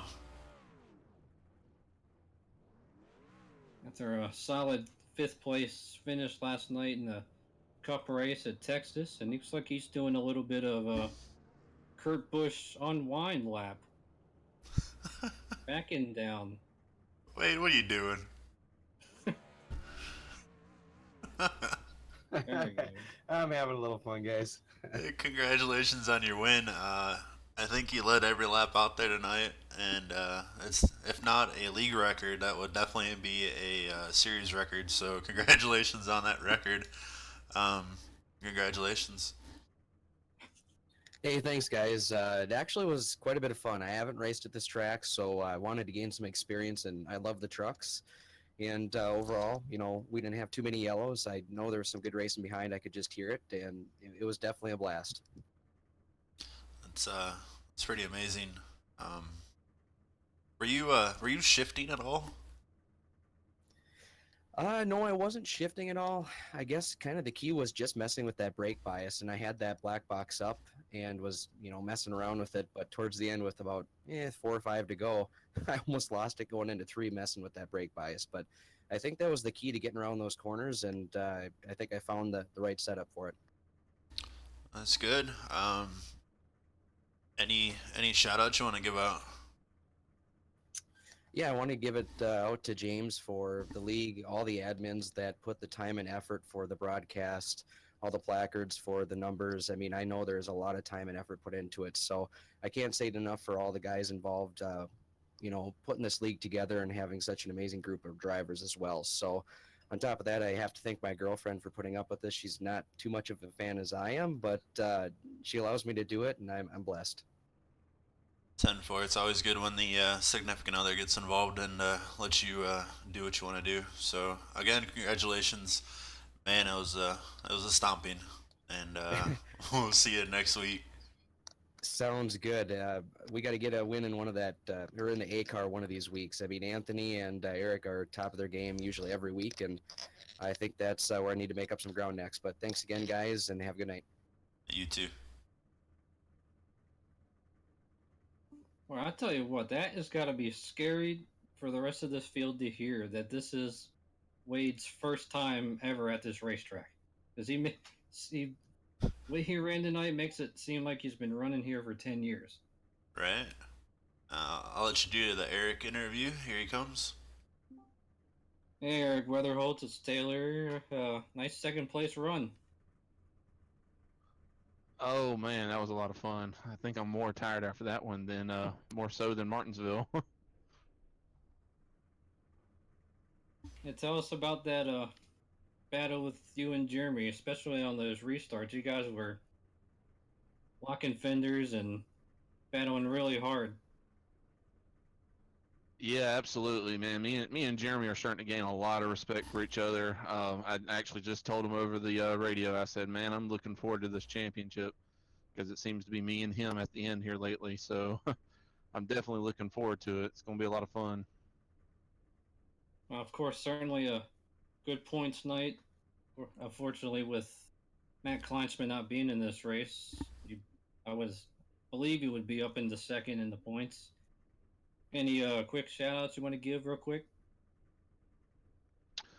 First to my teammate Spencer Tart. I know he had a very rough night tonight from the get-go, and I feel bad for him. I mean, that guy right there has the worst luck of anyone in this truck series, especially with his VR headset going out. That's crazy. I mean, you can't make that stuff up. And then to Jeremy, man, I mean, had a great race. So we got into each other one time halfway through it, but I mean, no big deal. Just a little bit of damage on the front end. You guys for putting on the show. Obviously, I joined y'all yesterday up in the booth. It was a lot of fun, and I can't wait to go back and rewatch it. And Winona Road and JP Tater, Ryan Branch, everybody else that puts on this thing, it's a heck of a lot of fun. And all the leagues I've been in, this is definitely the one that I've had the most fun in and the most competitive in it. Well, 10-4, man. We're going to Rockingham next week. How do you feel about that race coming up? That race is going to be a survival of the fittest. There's going to be some tire spin and some rough riding. Yeah, I hope you guys got your dentist appointments filled out for the next day. I know, right? I mean, make sure I go get my physical too before then. Right. Have a good night, sir. Yes, sir. Y'all take it easy. All right, now bring Jeremy in here. Hey, Jeremy Hebel. There, I got it right. It's Taylor in the booth. How you got me? Yes, I do. You and Eric Weatherholtz sure put on a heck of a battle for second and third there, and you continue your hot start to this season. Yeah, Wade was in a league of his own today, so yeah, the race was kind of for second place there, and me and him swapped a little paint, swapped position. Overall, though, it was a clean, hard racing, and it's, I think, just a sign of things to come this season.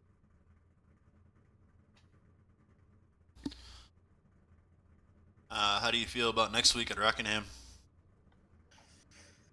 I don't know. Mixed feelings about it. It's a pretty interesting little track, extremely bumpy, really technical with how you got to drive it. So I thought this race would be a little smoother and greener than what it was. So kind of cautiously optimistic for Rockingham, but who knows? Maybe we'll be surprised. 10-4. Any shoutouts? Yeah, everybody that tuned in here to watch your guys' broadcast tonight. Everybody that caught me on Twitch, because I stream the races on Twitch too, and Wade for being the class of the field today. It's awesome. Hopefully at the end of this, you'll still end up in the lead on the points. So looking forward to watch that story pan out over the course of the season. Have a good night. Thanks, you too.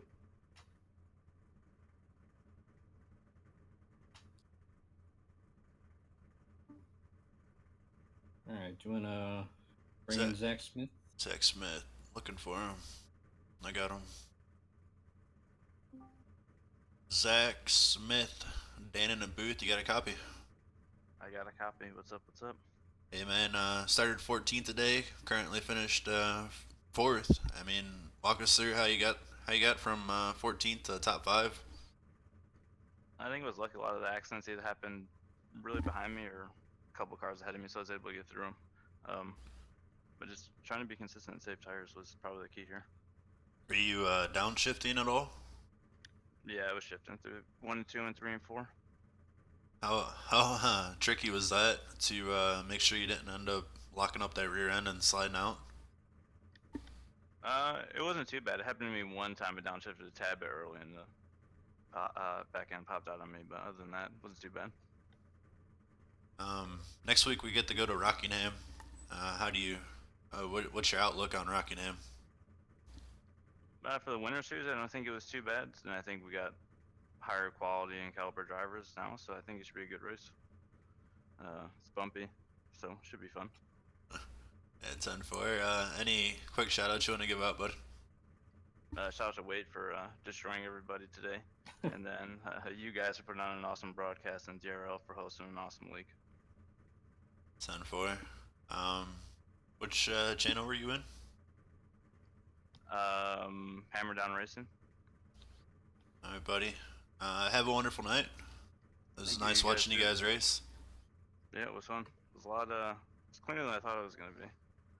I don't know. Martinsville wasn't that fun. I got wrecked out 20 some laps in. So. Yeah, that happened to Spencer Tart tonight. So hopefully hopefully you guys can all have a decent start next week.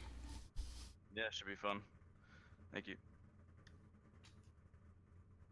And I'm about to bring in Marvin Wingfield. Hey, Marvin Wingfield, it's Taylor in the booth. You have me? I got you.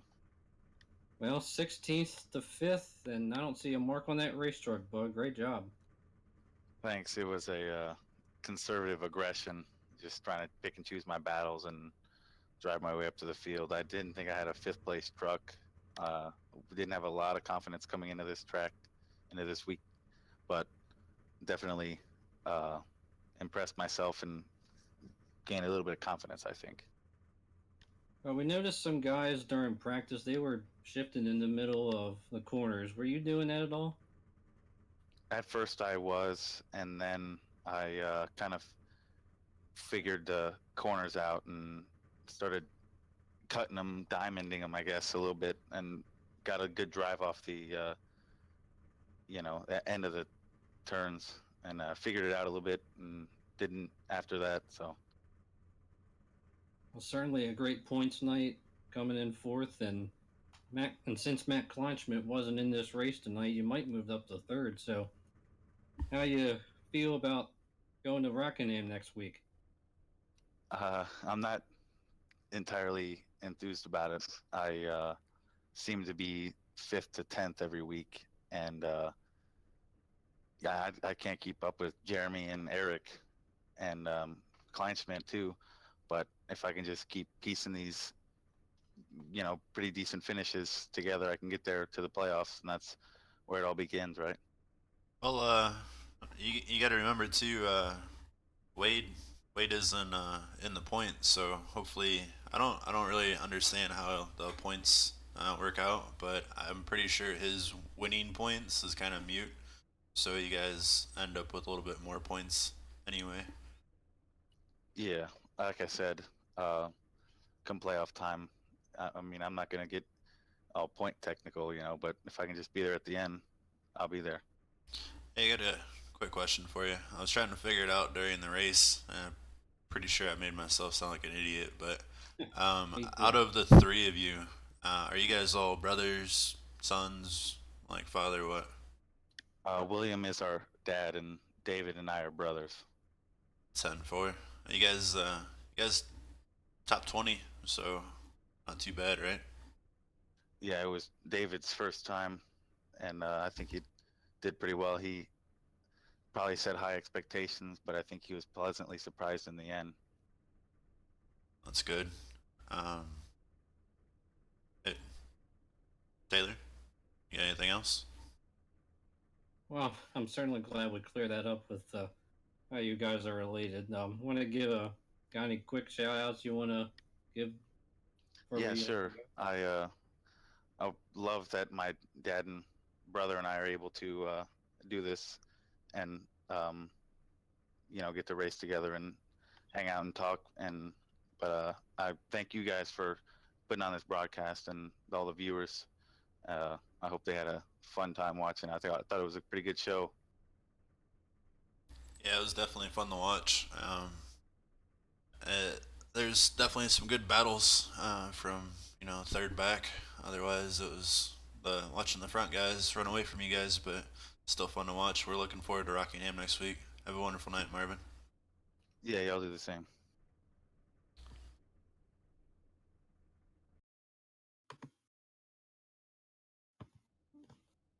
All right. So thoughts of the night. What do you expect is gonna happen going next week? Well, Rockingham, where it's going to be very exciting, and I think you can really sense the pessimism on in Jeremy Hebel's voice and as well as Marvin's voice. It can be a wild card, that's for sure, with three three really good racing grooves that you can pick from, and can lead to some great racing, but at the same time, it can lead to a lot of carnage as well. Right. I'm gonna go ahead and do this. Let's see if he's still around. Robert, you got a copy? Yes, sir. I got you. All right, so I need to know: is it am I jinxing you with the last restart there? Or do I need to leave you alone like halfway out or what? No, you're fine. That was just me. Because I was on the outside on the restart, I was expecting somebody to be there, and there was a hole.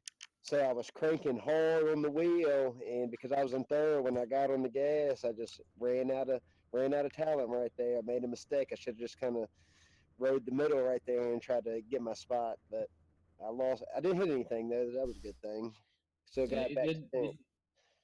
You did do a very good job of keeping it out of the wall, that's for sure, and a very nice recovery for a top 10. Any quick shout outs you want to give real quick? Yeah, definitely to the DRL and y'all guys for broadcasting. This is really fun. There's some good hard racing on here, and you learn some of these guys you can trust and race hard and know they're not just going to run over top of you going to the corner. Yeah, it is very important to be able to trust who you're racing around with basically the same group of people every week. Yes, it is. So hopefully, getting these points here and maybe get a win somewhere down the line, and I'm gonna keep on running. All right, I'm Robert. sure. How do you? Sorry, Danny. How do you feel about Rockingham next week? Actually, I like Rockingham. It's fun. Probably be middle of the pack there, so we'll see. And I'm looking forward to the Indy cars tomorrow night. I'm not the best at those, but they're a blast. They're a complete different beast than what these things are. Yeah, that should be a good race in Phoenix. And I tell you, you sound the most upbeat about. We've been asking guys before how they feel about Rockingham, and you seem to be the most have the best positive outlook for it. So I'll give that to you. Oh yeah, I was running in the wintertime. We ran a couple full length races at Rockingham in the trucks, and it's all about managing those tires if it goes green. And I think I can do a good job at that. Well, hopefully we'll see you walk away with your win next week. I'll be rooting for you, buddy. Yeah, I appreciate it. Is Wade Hustad gonna run? Well, I mean, you need to go out there and beat him. We need to see you beat him. All right, I'm gonna root for you to beat him. Oh yeah, I want to race against the best, Right. You got to win against the best, then you feel the best. or maybe put out that bounty again to see what happens. $1 million sound That's interesting. right. Yeah, we'll see. Enjoy your night, Robert. All right, y'all too. Thank you. Boy, envy is a such a thing, isn't it? That's why it's one of the seven deadly sins. So let's take a look at the full field rundown. Wade Hustad obviously dominated start to finish and won from the pole. Eric Weatherholtz in second. Jeremy Hebel maintains his point lead with a solid third. Zach Smith 14th to 4th, and Marvin Wingfield the top 5. Martin Wenzel recovered from an early wreck, finished 6th. Dakota Wilkins 7th. James Pandoff 8th. Casey Drake in 9th. And Robert Armstrong, who we just talked to, 10th. Dustin Eichert 11th. And those 11 trucks were on the lead lap. Uh, William Wingfield finished 12th. David Wingfield finished 13th. 14th, Bob Cunningham. Jeffrey Meyer 15th. Cody Gatsky 16th.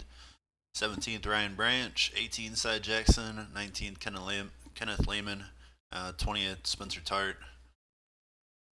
And then 21st, Kip Galloway. 22nd, Chris Torrance. 23rd, Tater Bowman. And then 24th, Bryson Hunt. And it doesn't look like Bradley Freeman actually raced tonight. Then your two race control cars, well, Mark Vega and then Taylor on the broadcast. By the way, my black flag is still up. Well, run out there real quick and serve it. uh, That, well, that should be if that's you 125 laps behind. right, you got to run 127 laps and you'll win it.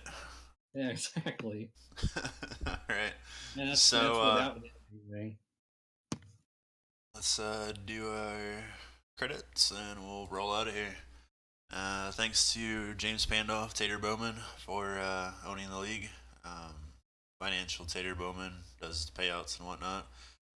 Graphics Martin Wenzel does basically everything you're looking at as far as pictures go. And then Jordan Gonzalez with all of his amazing work with AVTO to let me click a button and show it pop up. And then our broadcast team, Monday is David Wellborn and Giddy Buckner. Tuesday is Ryan Branch, Martin Wenzel, and then myself and Taylor on Wednesdays. Administration, Ryan Branch, David Wellborn Jr., Martin Wenzel, Jordan Gonzalez, myself, Josh Copernall, James Pandoff, and Tater Bowman. Race control on Mondays is myself, and then Tuesday is Tater, Ryan Branch, Mark Vega tonight, and then the IndyCar series, Eric Weatherholtz. The Dirt series, I don't know if it really panned out, but we'll try that again soon. And then let's shut this off. We'll see you guys next week here for the Rockingham. 125 laps should be interesting, to say the least. And then our next broadcast will be this coming Monday with David and Chris for the full 250 lap race at Bristol, presented by Dysfunctional Patriots Racing.